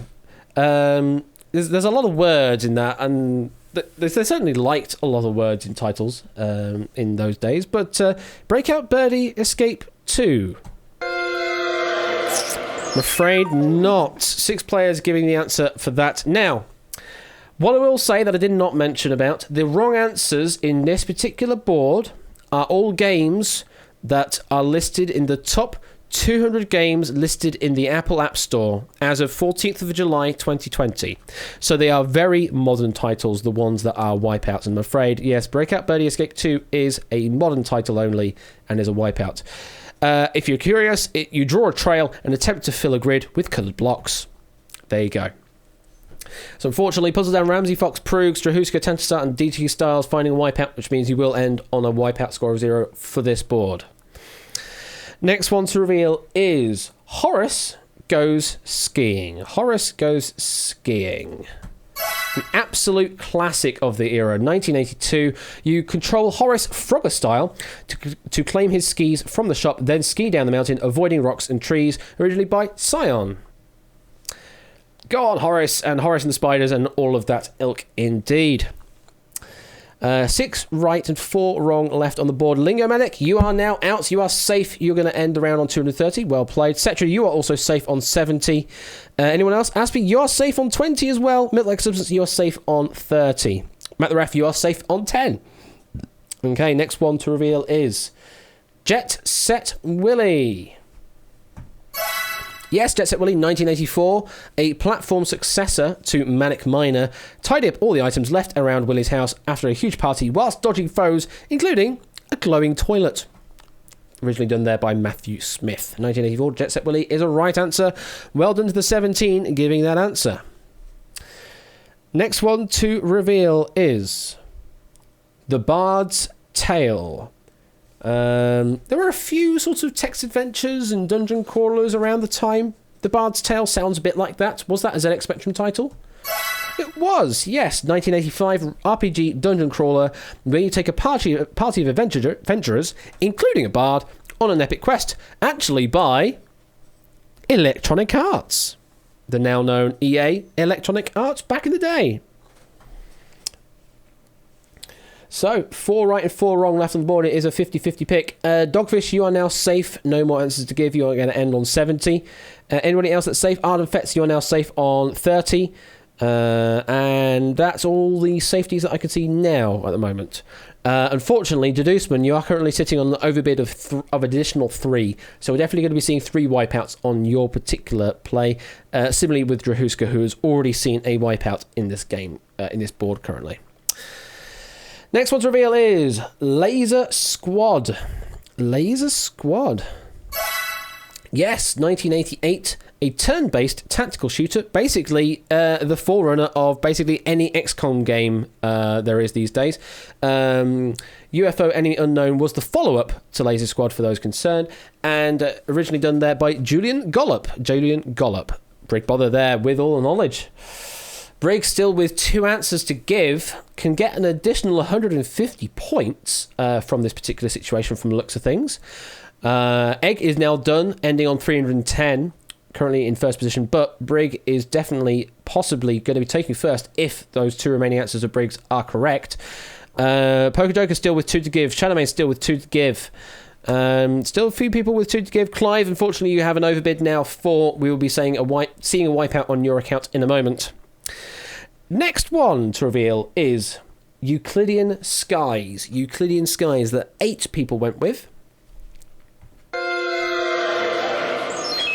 It sounds like one of those very pretentious games, potentially, but no, it's a pretentious game of the modern era. A turn-based puzzle game in a beautiful world, certainly a very beautiful world, by Kunabi Brother. Kunabi Brother, Euclidean Skies, unfortunately, is on the Apple App Store. 3 right and 3 wrong left on the board. Next one to reveal is Framed. Are you going to be framed with a wipeout for going with Framed? Only 5 people went with. Fortunately, you were framed. It is a wipeout. It's a noir puzzle where you rearrange the frames of an animated comic book by Love Shack. But again, on the App Store, not a ZX Spectrum original title, I'm afraid. That's an Australian game and an app, as Tantasar is saying there in chat. Still 3 right answers on the board, 2 wipeouts left. Can we get a bingo on the third row there with wipeouts? Let's find out. Can we get a bingo? Next one to reveal is Alien 8. Well, we're looking at it now, so we are definitely looking at this answer now. Brig is hoping it's right, so is Lupine and We Like Shapes, and there are a few people down in the wipeout zone also hoping it's right, just to gain a little bit of extra positioning in the leaderboard. Was it a ZX Spectrum title? It was indeed. 1985 isometric adventure set on a spaceship, and you play a cute robot. Ultimate played the game, but they are now known as Rare. They are now known as Rare. Well played to those who got that right. Brig, you're now sitting with 1 more bid to give. The next one will get you another 80 points. You're sitting in second place. You do need to get the next one right to keep a hold of those points, though. Anyone else that's out? 8 Minky, you've been out on 10 now. Matt the Ref out on 10. Hexadecimal, also all sorts of characters. You still have 1 left to give. The Banjo-Kazooie creators, indeed. Basically, this round is, are you over 35? Potentially, Brig, potentially. I mean, I remember a few ZX Spectrum titles, and I'm not 35 yet. Next, I develop games, so I have a bit of history. I have knowledge in researching that kind of stuff, I guess. Next one to reveal. Tapper. Tapper, this is the last one that Brig is hoping for. Similarly for Masters and Arlo Mage. We like to still have another one after this. Tapper, is this a ZX Spectrum title? It is. 1983. You control a bartender trying to serve thirsty patrons and collect empty glasses. Originally sponsored by Budweiser. This one was done by US Gold. US Gold. And Brig, you now are safe. You have taken the lead. You're on 360 ahead of Egg by 50. Can you keep a hold of that lead as we move into the future boards? But we still have 3 more answers on the board here to reveal. Only 1 is right. The other 2 are wipeouts. Which one shall it be? We're going to reveal Way of the Exploding Fist. Way of the Exploding Fist. Is this the final ZX Spectrum title up here? It is. 1985, player competes in a one-on-one karate fight of increasing difficulty before being charged by Bull in the bonus round, because why not? Done by Melbourne House. Does mean, unfortunately, those last 2 answers on the board, so if you still have a bid to give, you're going to be ending on a wipeout here. Next ones to reveal are Rescue the Enchanter, which is a point-and-click style adventure by Syntaxity, and the last one, Where's My Water? It's right here. In that one, you help Swampy the alligator, maybe crocodile, by guiding water to his broken shower. And that one is by Disney. Where's My Water is actually a Disney title. Cola ending there with the author bonus of 200, which means that they end in 7th place. Brig, though, now in the lead with 360. Egg in 2nd place, 310. Relax Shapes 3rd with 280. Then we have Lingo on 230. Arlo Mage and Looping 1 tied on 210. Colo on 200. Masters on 160. Connor on 150. Duplis and DMM on 100. Dogfish, Cetra and Alex Chen on 70. JPB and also Quintuple 9 on 60. Hexadecimal, I can't bother to read right now. Milk Like Substance, Art Effects on 30. Aspie on 20. 8 Mickey and Matt the Ref on 10. Everyone else is on a wipeout score of 0 at the moment, but as I say, anything can still happen as we move into board number 3. I'm going to take a sip of water first. And board number 3 is... Oh, Duplis. This is a brilliant board, by the way. This is a brilliant board. Easy as ABC. It really is. It really is as easy as ABC. Should you be scared? Is he going to wipe me out here? I said maybe, Egg. We will find out. Let's reveal the answers and what you need to do. The letters A, B, C in a row appear in only 6 playable Scrabble words, those ones that are in chat.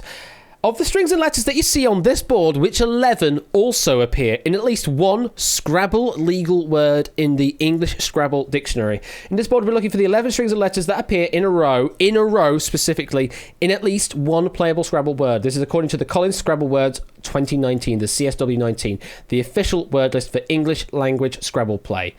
11 of these are right. 5 are wrong. 60 seconds starts now.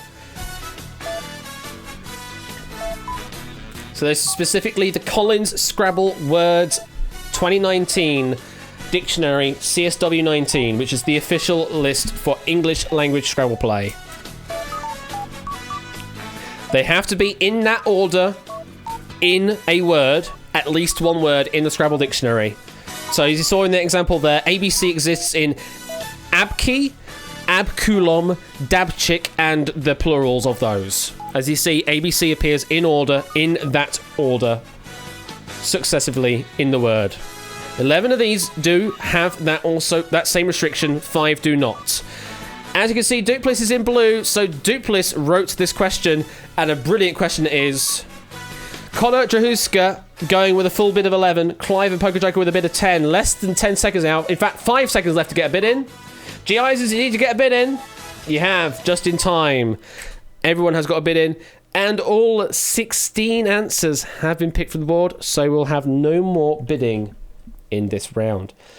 I just love the fact that Duplis has gone through all of the words. I mean, it's basically a text search at this point, but gone through every single word, going with basically every single text combination of consecutive letters and trying to find ones that do and ones that don't, and managing to stumble upon 11 that do, 5 that don't. It's a cruel round, but you can maybe work it out, see if you can figure out any words that match the patterns. That's a way of getting in. So instead of guessing, you can just work them out, potentially. Fortunately, Panda, no bids, so a further wipeout added to the account there. So Connor Drahuska with the full bid of 11, Clive and Poker Joker with a bid of 10. Let's see how far it takes them as we reveal some answers. Brig Bother in the lead with a bid of 7, actually, ahead of Eggs 5. Could be very interesting, that then. So let's start revealing some answers. We're going to start with DEF. DEF. A lot of people, in fact 33 players going with the answer DEF. Basically what Egg is doing, as we reveal an answer, come up with a word that you think will match that particular letter combination. So we've got defend, define, definitely, undefined, definitely that word. Absolutely 613 words that match that, including definition, immunodeficient, and prideful. The fact that he's given me the number of words that match in those cases as well is just ridiculous. 613 words that have DEF in them somewhere. So well done to the 33 that gave that. That's points on the board for you. Next reveal is XYZ. Now, this doesn't seem particularly likely, and only Connor and Drahuska have gone with XYZ or XYZ. Connor, Drahuska, do you know of any words particularly that are XYZ, or are you just plumping on this? Brickball is going XXX. I don't know if that's a Scrabble legal word. Colin is going the sexy zone. I don't know if that's a legal word. Prugs is saying oxy something. You know what? That's kind of right. It is a right answer. Hydroxines. Hydroxines. Spelt Hydroxyzine, and its plural S, exist in the Scrabble dictionary. Definition of that is a chemical compound used in the treatment of allergy, nausea, and anxiety. So, it exists in the Scrabble dictionary, XYZ. So if you've got those really hideous characters, now you'll remember hydroxines, and you'll get loads of points for that. Well done to Conor Drahuska. You are keeping your dream alive of a full bid of 11. Next one to reveal. GHI. GHI, what do you think, chat? GHI. Can you think of any words with GHI in them in that order?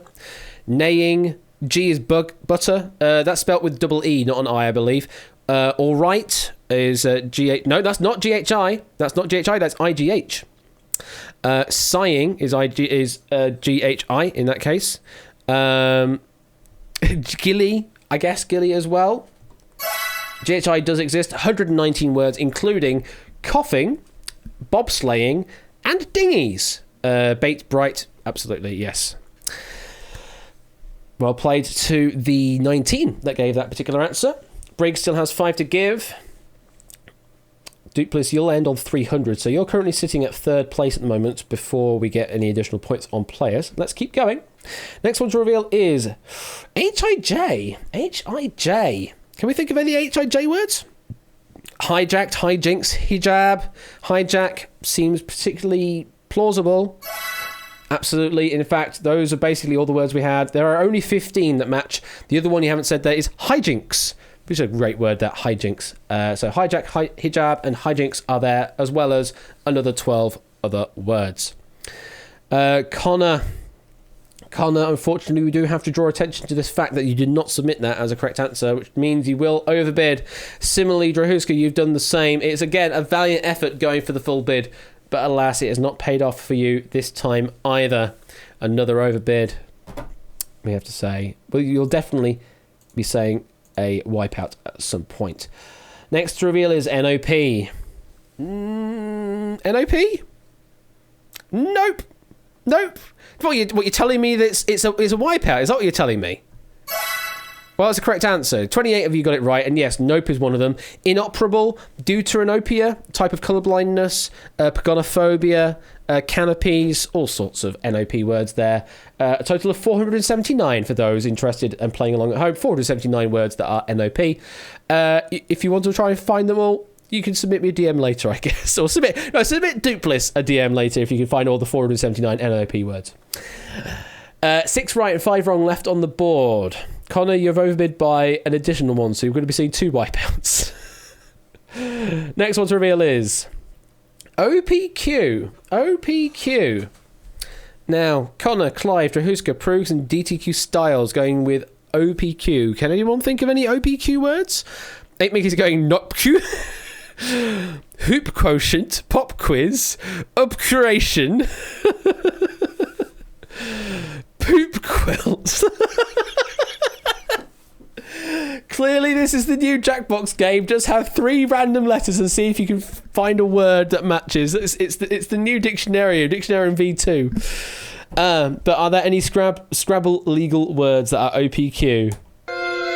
Unfortunately, there are not any that are OPQ in the Scrabble dictionary. So that is one of your wipeouts there, Clive. Also for Proogs, Connor, one of your wipeouts. Proogs, Clive, Drahuska, and DTQ Styles. Opequel. You'll be ending this round on a wipeout score of 0. Next one to reveal is STU. STU. Any STU words out there? Study, stump, understudy, stipid, stupid, student, sturdy, studly, stud, stupendous, stupid stuff. Lots of STUs. In fact, there is one shy of 600. There are 599 words that are STU, including student, moisturiser, and postulate. So a lot of STUs there. Brig now with a bit of 3 left to give. Anyone out? Yes, Looping 1, you are now out. You're going to be ending this round on 270, which is pretty good going. Anyone else out? Deuceman and Aspie, you are also out. Deuceman, you're going to be ending the round on 60. Aspie, you're ending the round on 50. G. Eisens, you're out on the previous one. You are out with a safe score of 10. Next one to reveal is CDE. CDE. Anyone think of any CDE words? 10 players have gone for it. Arlo Mage, DMM, Poker Joker, Joe Gateman, Shadowmane, Puzzle Down, Score Count, Clover Legend, Connor, and Drahuska have gone with CDE. Masters, that unfortunately doesn't match because the letters need to be next to each other. People thinking this is a wipeout. CD is an awkward combo, potentially so. Score Count doesn't know why they picked it. Well, is CDE in the Scrabble dictionary somewhere in a word, or is it a wipeout? It does. It's in the word of ecdemic. ECDEMIC. Not indigenous or endemic, as in a ecdemic disease. A ecdemic disease. Yeah, absolutely. I haven't made that up. I've literally just read it up on this board. Ecdemic is a word. Ecdemic. Here we go. Not indigenous or endemic, foreign, and ecdemic disease. It's there on dictionary.com. So go and talk to the dictionary people. But well played to those players, how many it was? 10 players that gave that answer because it is a right answer. It is a right answer. And Arlo Mage, with that answer, you are out on 240. Shadowmane, you're also out on 150 now. And Scorecat, you're out on 60. Q to your question on academic. Clearly, that's what we need. Next one to reveal is TUV. TUV. What are we thinking for TUV, people? Anyone? Any guesses on TV? Only 4 people went for it. Dogfish, Poker Joker, Matt the Ref, and Jack Wilfred. Tuvalu is a proper name, but is it in? That's the question. It certainly is a proper name. Don't know if they're in. Butvula. Estuvist. Thinking Tuvalan, forgetting the Scrabble rules. Well, TUV does not exist in the dictionary of Scrabble Dictionary. As you say, doesn't exist in the proper noun of Tuvalu, a Pacific Island nation, but unfortunately that is not in the Scrabble Dictionary as a valid word. So unfortunately, Dogfish, Matt the Ref, Jack Wilfred and Poker Joker fully fell of that wipeout, and you will end on a wipeout score of 0. Tuv does wipe out, absolutely. Still 4 right answers up on the board. Next to reveal is BCD. We're very adjacent to the CDE, which was in with Ecdemic, but now we're on BCD. And only Drahuska and DTQ Stars went with this. Anyone thinking of a BCD? Epidemic? With no vowels in it. Do we think of anything that can have a BCD in it? A book door? Very difficultly. Well, I can reveal. Unfortunately, there is no word with BCD all next to each other like that. So that is a wipeout.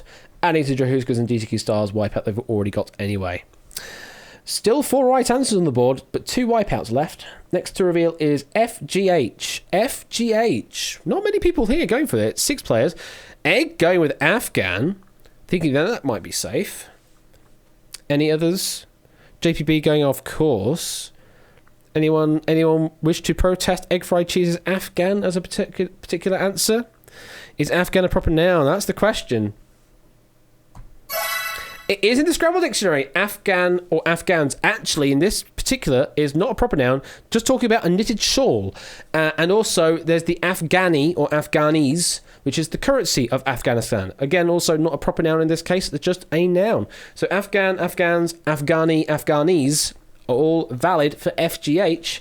So it is in the Scrabble Dictionary, and points are all around there to those that gave that particular answer.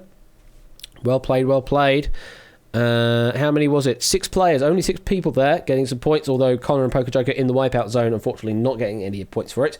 Egg, you still need to give 1 more to claim your points. Briggs still has 3 left to give, and there's only 3 right answers left on the board. Any other overbids? No, we're all now caught up on overbids at the moment. Maybe that will change in a moment as we reveal the next answer. RST, a lot of people here, 28 players going with RST. Any RST words out there, people? Egg first with first. Minky first with first, actually. Sorry, should I say. Theory again going worst. Understand. First burst. Erstwhile. Not fist. Certainly first, maybe. Thirst. First. Understated burst. The fist definitely has RST. Good to know. Bratwurst. Barstool. You get the idea. Yes, RST is in there. There are a total of 513 words, including first, interstellar, and also liverversed. Liverversed is also up there. So well played to the 23 getting that one right. Egg, you are now out. You are safe on 460 points, which is a good score to be on. Brig, you still have 2 left to give. Colour, you are now out safe as well on 410. Cetra, you're out safe. You're sitting on 280. Good score as well. Milk Substance safe on 240. Joe Gateman safe on 210 as well as also good 999. Alex Chen also safe now on 170. Puzzle Dan, Tantasar, Arden Fetz safe on your respective scores. Toad Boy and Hexadecimal, can't be bothered with your name, also safe. Adster and Theory Game also safe. And Dogfish, you still have 1 left to give, but you are in the wipeout zone. Okay, 2 right and 2 wrong left on the board. Next one to reveal is LMN. LMN. Brig is hoping it's up there. Only 4 players going with it. Ain't Mickey going with Palnuts and Calmness. JPB was saying doubtful, but with Pop Ramen's Calmness, that might be a good word. And Elmanalak. Puzzle Down thinking is Wipeout. Swiftwolf saying, yeah, those are words. Calmness. Well, is it a word in the Scrabble dictionary? It is indeed, yes. The words we've got here are ulners, ulna or ulners, which are one who distributes alms, ALMS, and calmness or calmnesses is the state of being calm. Those are your options there for LMN. Well played to getting that. Brig, you still have 1 left to give. Ain't Minky, you still have 1 left to give. Masters, you are now out safe on 260. So only 1 right answer left on the board, 2 wrong answers to pick from as well. Next one to reveal is WXY. Again, no real vowels. I mean, Y is sort of a vowel in this case, maybe, but WXY seems particularly unlikely. Ain't Mickey going Foxy. Egg Cheese saying that's a definite rip. Puzzle saying it's a wipeout. Well, it is unfortunately a wipeout. There are no words in the English Scrabble dictionary that are WXY in them. So unfortunately, Drew's got another wipeout there adding to your total. As in, wow, that girl looks really foxy. So 50-50 left now between MNO and EFG. Next one to reveal is MNO, which Brig is hoping, and Lingo is hoping, and Ape, We Like Shapes, and DMM are hoping as a right answer. MNO. What are we thinking? We have gymnophobe, gymnophobia. Hypnology, well, there's no M in that egg, so it can't be hypnology. Thinking about the gymnophobes and gymnophobia, maybe. Is that in MNO? Absolutely it is. The ones we've got here, 55 of them, including gymnosperm, which is a non-flowering plant, hymnology, which is actually the study of hymns, and also a condemner. One who condemns, i.e. a building. A condemner also there. Brig, so never in doubt. Brig now holding on to the position of pole position ahead of Lingo Maniac by 130 points. Which is a really good lead to have, actually. And look at that, Brig did have 2 wipeouts in that first board, but board 2 and 3 clawing up to first place there. So, as I say, anything can still happen. Unfortunately, we do need to clarify this final answer here of EFG, which now it's revealed to us is, surprisingly, with the vowel in there of the E, there are no Scrabble words with EFG consecutive in them. An extremely funny guess, but unfortunately a wipeout it would have been. Dogfish getting wiped out there, unfortunately. Duplex getting the additional 200 points. Author bonus takes him up to 8th place. And now we see that Brig still in the lead there with 640. Lingo now in second place with 510. And Egg tied with a Minky with 460. However, Egg technically has a higher rank because they have more correct answers and also has not wiped out yet, as Ape has.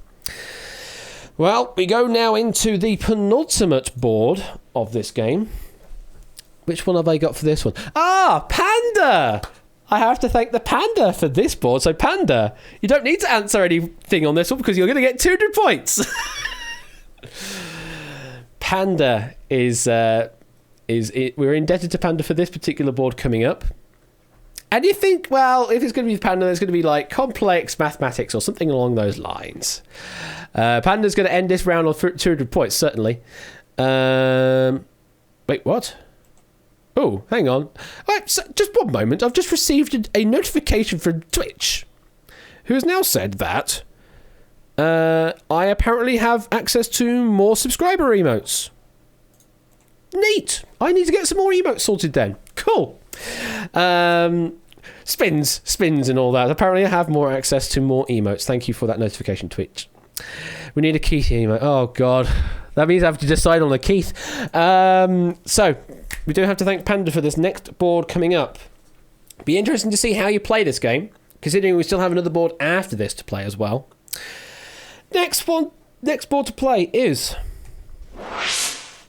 Pepper's Playgroup. Pepper's Playgroup. What are you all thinking about this one then? Answers. Which characters are from the TV show Peppa the Pig, and which of these are actual members from Peppa Pig's Playgroup?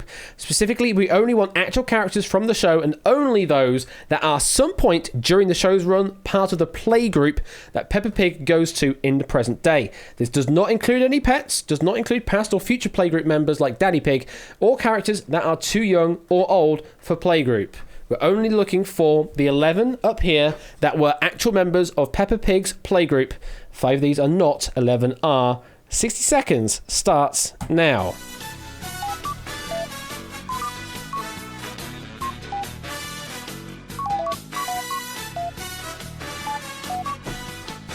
And as I say, thank you for the Panda for this one.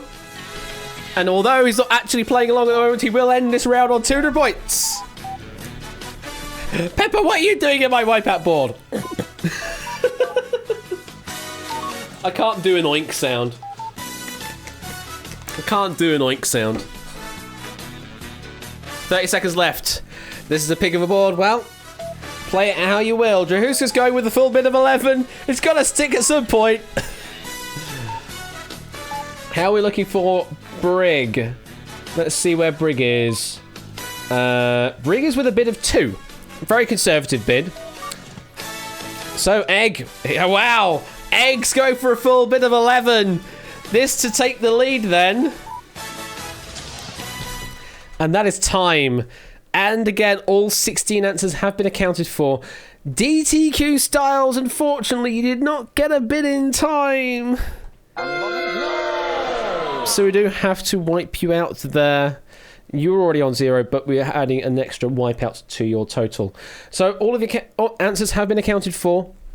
I don't have any factoid information on the 11 that are correct, but I do have factoid information on the 5 wrong answers. So, good luck to you all. Let me have a quick look at the potential rankings at the moment. So, this is where you would be, score-wise, if you get all of yours right. So, Egg would be in first place with 1,120 going to board number 5 if all 11 are right. Dooseman would be in second place with 720 if all 11 are right. Then Brig will be holding on to third place with 670 points if his 2 are right. So, I don't know. I think these particular scores are weird numbers. They don't get updated properly, Egg. So, don't worry about the colours of the text in this case. I think that's a bug. But that's where you would stand if you get all of yours right. But we need to see if you get all of yours right first. I think it's based off of what it was on the live ranking board or something. I don't know, but something different. Don't worry about it. Don't worry about it. Okay, let's start revealing some answers. So, first one to reveal is Polly Parrot, which Egg has not gone with. Dooseman has gone with. Drahuska has gone with. Well, we're going to be ruining someone's perfect run here on this particular answer. Polly Parrot. Is Polly Parrot part of Peppa Pig's Playgroup? Oh, the alliteration is strong.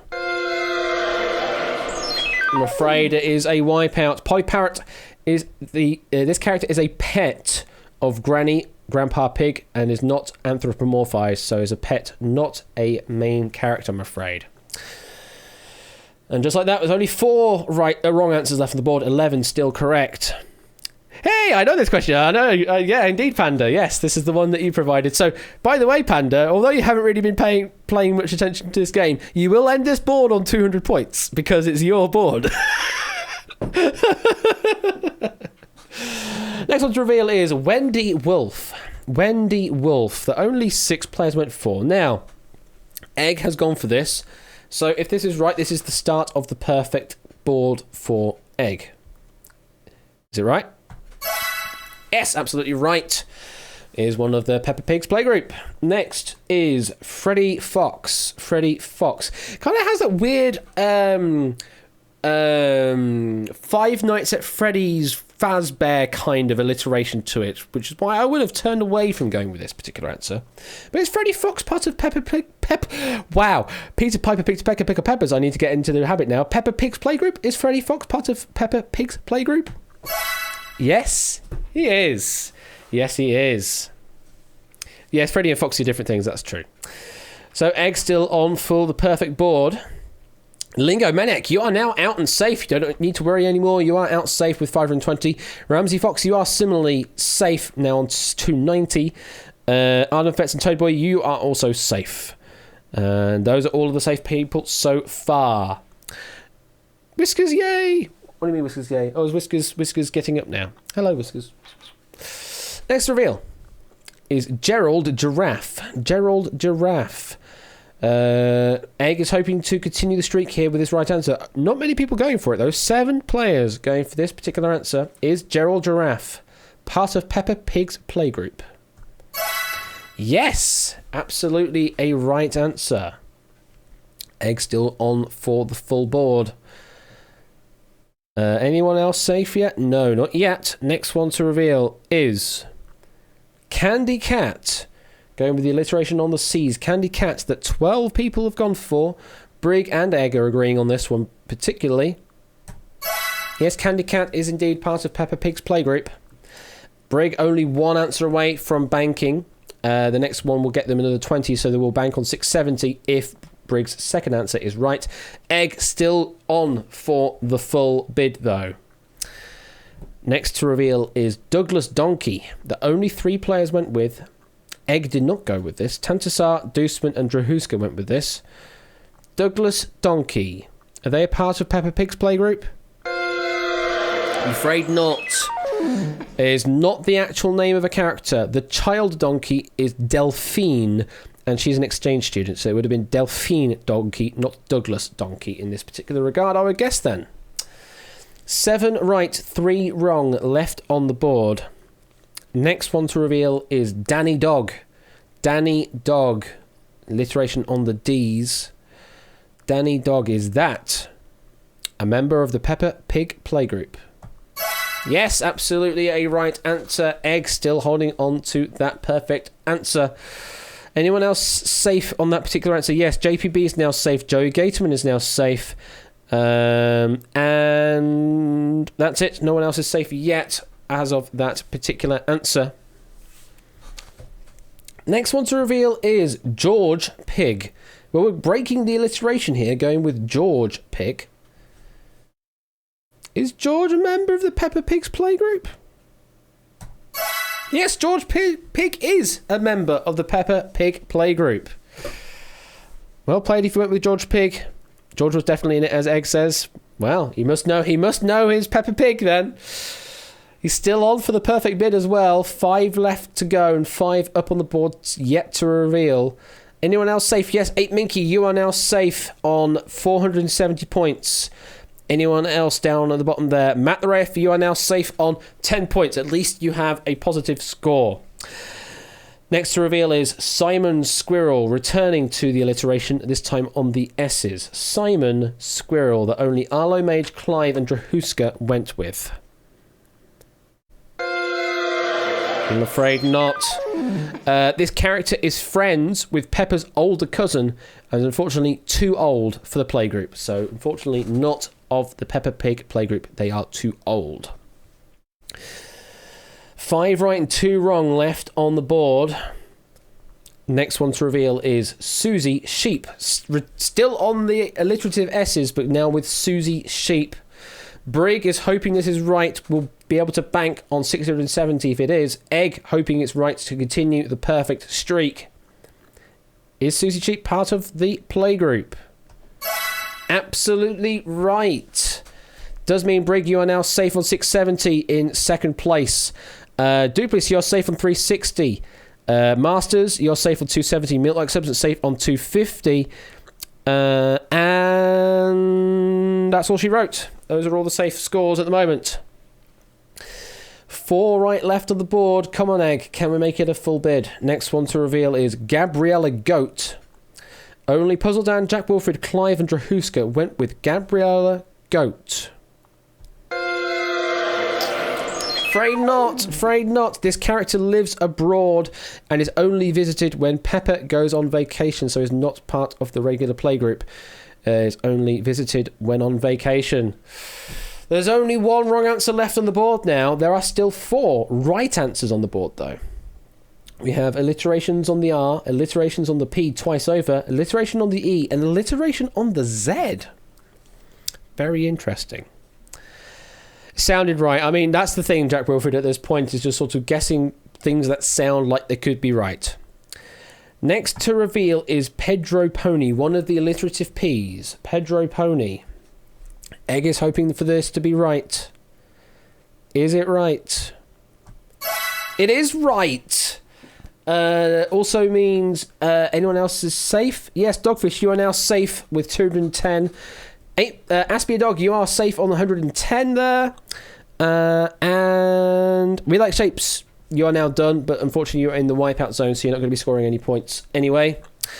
3 right and 1 wrong left on the board. Let's keep going.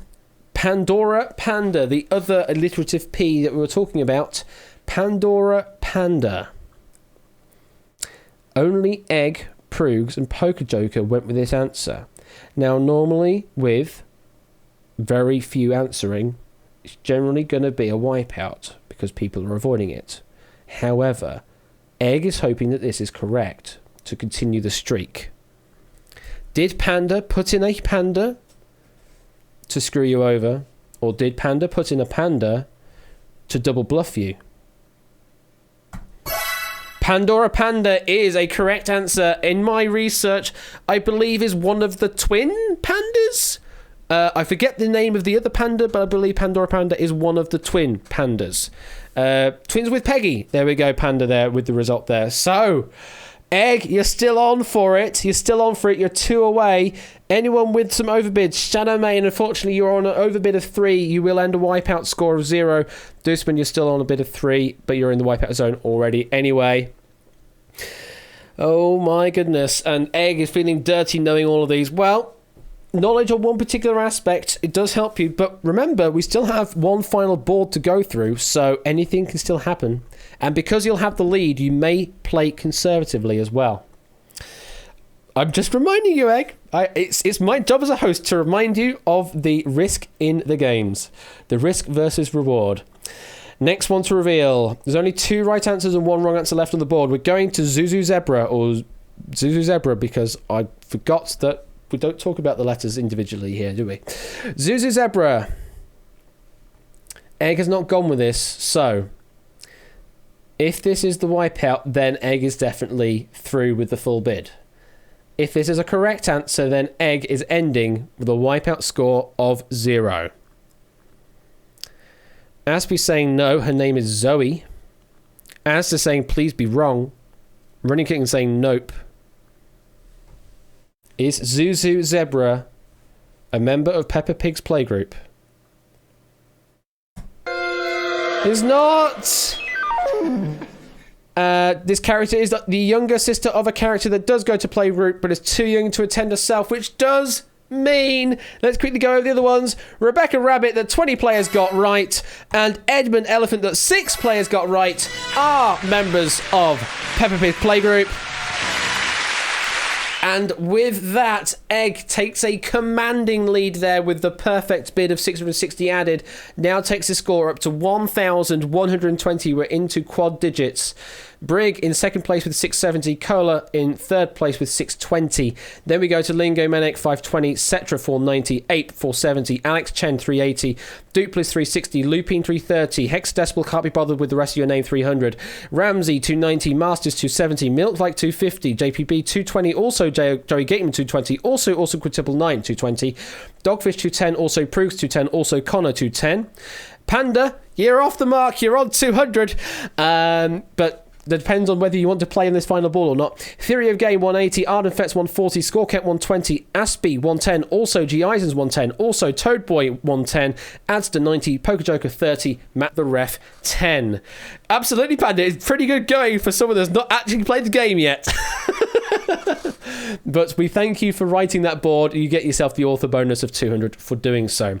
So those that are We Like Shapes and below, don't forget, anything can still happen with board number 5. Those that are in possibly insurmountable scores that you might see, which are currently egg, and brig, in fact. Those are the 2 insurmountable scores at the moment, because the maximum you can get on any board is 660.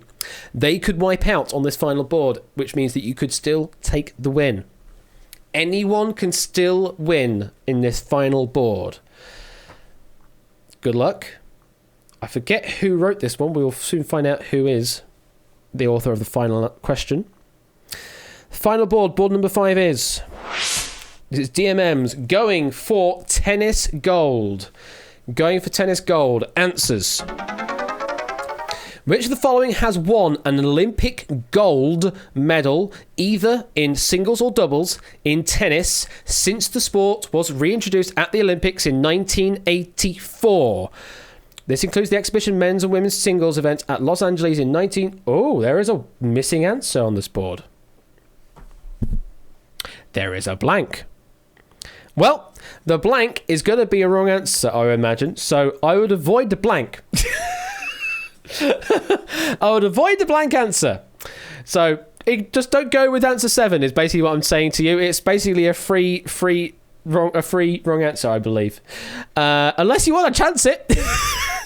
So this includes the exhibition men's and women's singles events at LA in 1984, all men's and women's doubles since 1988, and mixed doubles since 2012, up to and including the 2016 Olympics.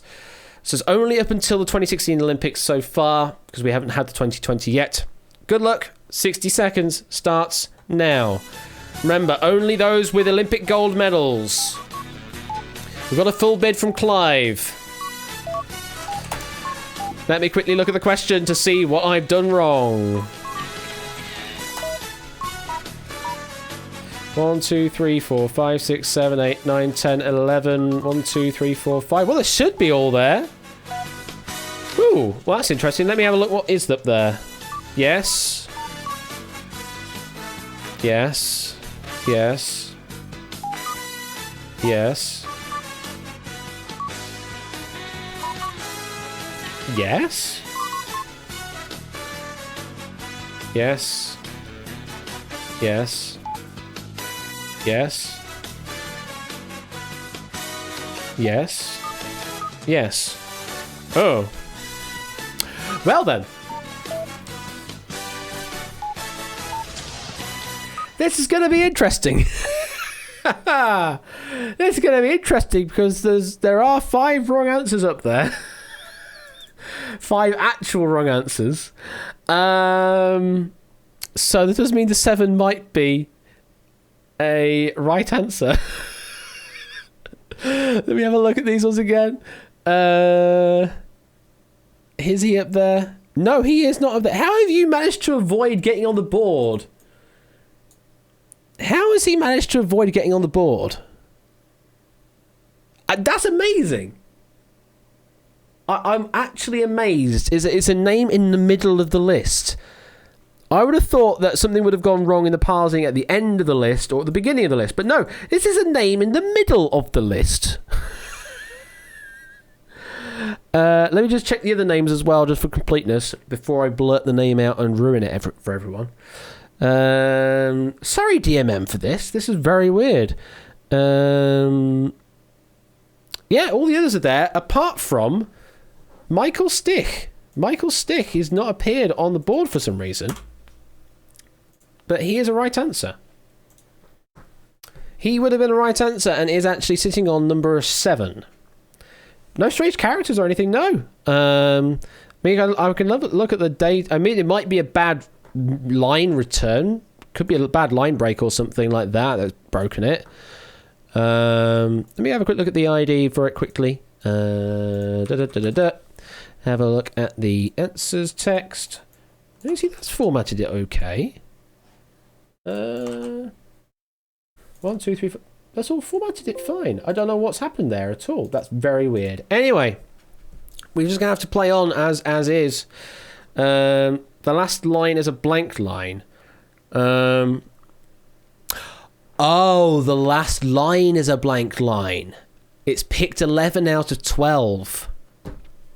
And it's managed to pick the blank line. Okay, there's the problem. So, although there were 11 answers, there was actually 12 because there was a blank entry as well. Okay, I'll need to be wary of that when I look at them in future. And also probably put in some code to protect a empty entry from coming up as well.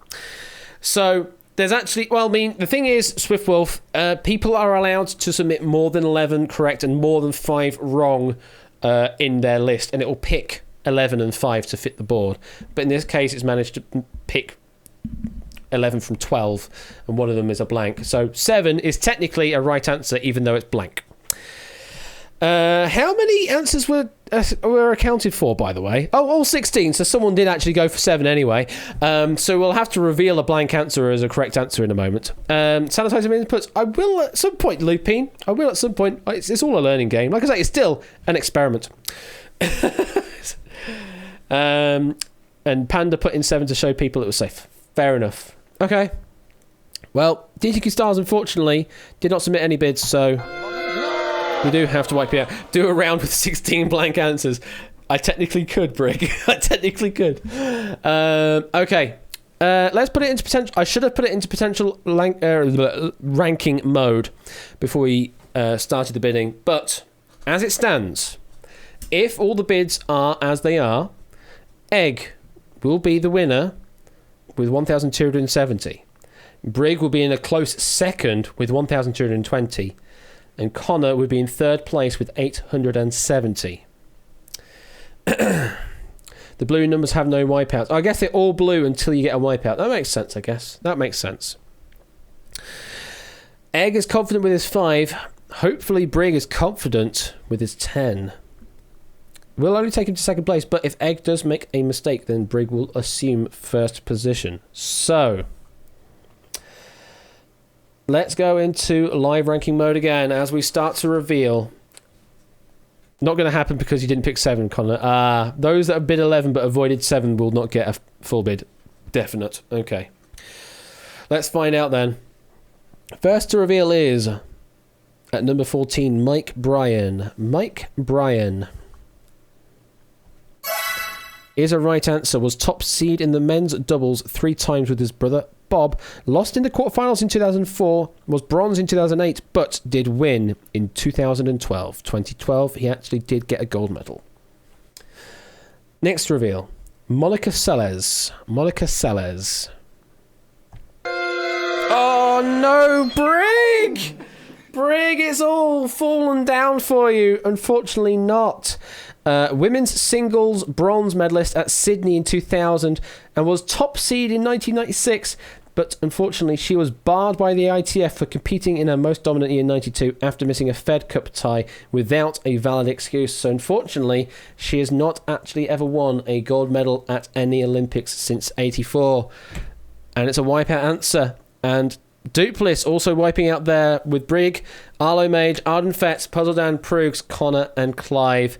All going to be ending this game on 0. You hate to see it happen. So, Egg, you're now kind of uncontested at the moment because, I mean, Cola is in second with 620 with a bid of 6. If you look at the potentials, that would bring you up into 830.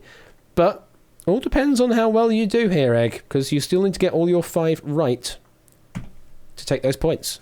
This is Egg's game to lose. Absolutely, Matt. Next to reveal is number 4, Kim Clijsters. I'm not entirely certain how to pronounce that surname, but Kim. It's Kim Clijsters. Didn't even realise you were still here, but thank you. Clijsters is apparently the way to pronounce it. Kim Clijsters. also another wipeout answer, and Brig also went with that again, so there would have been a double wipeout. Only competed in 2012, where she lost in the quarterfinals to Maria Sharapova. In 2004, she wasn't allowed to compete as her shirt sponsor Fila forbade her, as the Belgian team wore Adidas uniforms. Really? She was forbidden from competing in the Olympics because of bloody sponsorship deals. What? What? How dare? How dare? That's so petty. That is so petty, especially for the Olympics. Jesus Christ. 10 right and 3 wrong left on the board. Next one to reveal is Li Na. Li Na. 5 players went with this particular player, Li Na. Wow, another wipeout. Came fourth at her home Olympics, the Beijing Olympics in 2008, and reached the second round in the women's doubles in 2012, but unfortunately never got a gold medal at any point. 3 wrong already revealed, only 2 wrong left on the board, and still 10 right to reveal. Milk-like substance, by the way, I've just noticed, you are safe with that first correct answer anyway. So you're going to end the game with 260 points, which actually is a decent score. Let's see where that puts you against everyone else that's still in flux. So you're in 15th place, 14 people above you that are still in flux that could be eliminated. Let's see. Next one to reveal is Novak Djokovic. Novak Djokovic. I mean, he's definitely been a strong tennis player in the modern era. But has he ever won a gold medal at an Olympics? No, he has not. That's another big wipeout. He's gotten the men's singles bronze in 2008, and he got 4th place in the 2012 UK. But it was a first round exit in 2016, despite being the top seed at that time. One doubles match in 3 attempts, but unfortunately did not ever get a gold medal. So, Tesetra, Aspie, Chalamet, Matt the Ref, Puzzledown, Tantusar, Cotter, Clive and Drahuska. That's another wipeout added to your totals. Oh my goodness me. We only have 1 wrong answer left on the board to reveal. There's still 10 right answers to reveal as well. So it's very heavily weighted in your favours. Next one to reveal is Lindsay Davenport, that Egg has gone with, along with also Quintuple 9, Theory of Game, Toad Boy, Relax Shapes, Duplis, and... Oh, Duplis, you're already in the wipeout zone, but I was going to ignore the people in the wipeout zone. Lindsay Davenport. Yes, is a correct answer.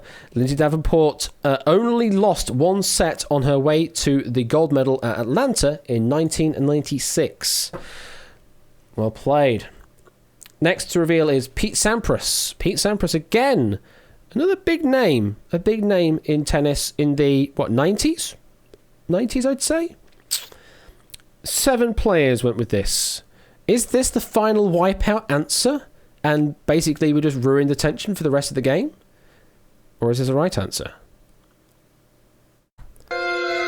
Surprisingly, it's the final wipeout answer. He only competed in 1992, where he went out in the 3rd round in the singles and the 2nd round in the doubles. So it's kind of lost all the tension now, because that does mean all the remaining answers are good. So let's quickly go over them. Andre Agassi was top seed for men's singles in Atlanta in 1996, won but nearly lost to Wayne Ferreira in the quarterfinals. Jennifer Capriati, Whiskers, why are you up there? Jennifer Capriati won the gold medal at the Barcelona Olympics in 92. Venus Williams, well, it's the Williams sisters, what do you expect, really? How many times? More Olympic tennis medals than anyone else. Singles champion in 2000, doubles in 2000, 2008, 2012. Mixed doubles silver medalist with Rajiv Ram in 2016 as well. Next one, Roger Federer. Yes, never won the singles title, but did take men's doubles title with Stan Wawrinka in Beijing in 2008. Victoria Azarenka is a right answer. Won the bronze medal in the singles tournament in 2012, but teamed up with Max Mirny to win the mixed doubles at Wimbledon of the same year. Steffi Graf is a right answer. Won the exhibition singles event at LA in 1984 and won a gold medal in 1988 in the singles, as well as all of the Grand Slams that year. The blank entry is a right answer, which we're going to reveal. Next one to reveal is Andy Murray, who has won in, I believe, 2012 and 2016 back-to-back gold medals. And the final one there, Rafael Nadal.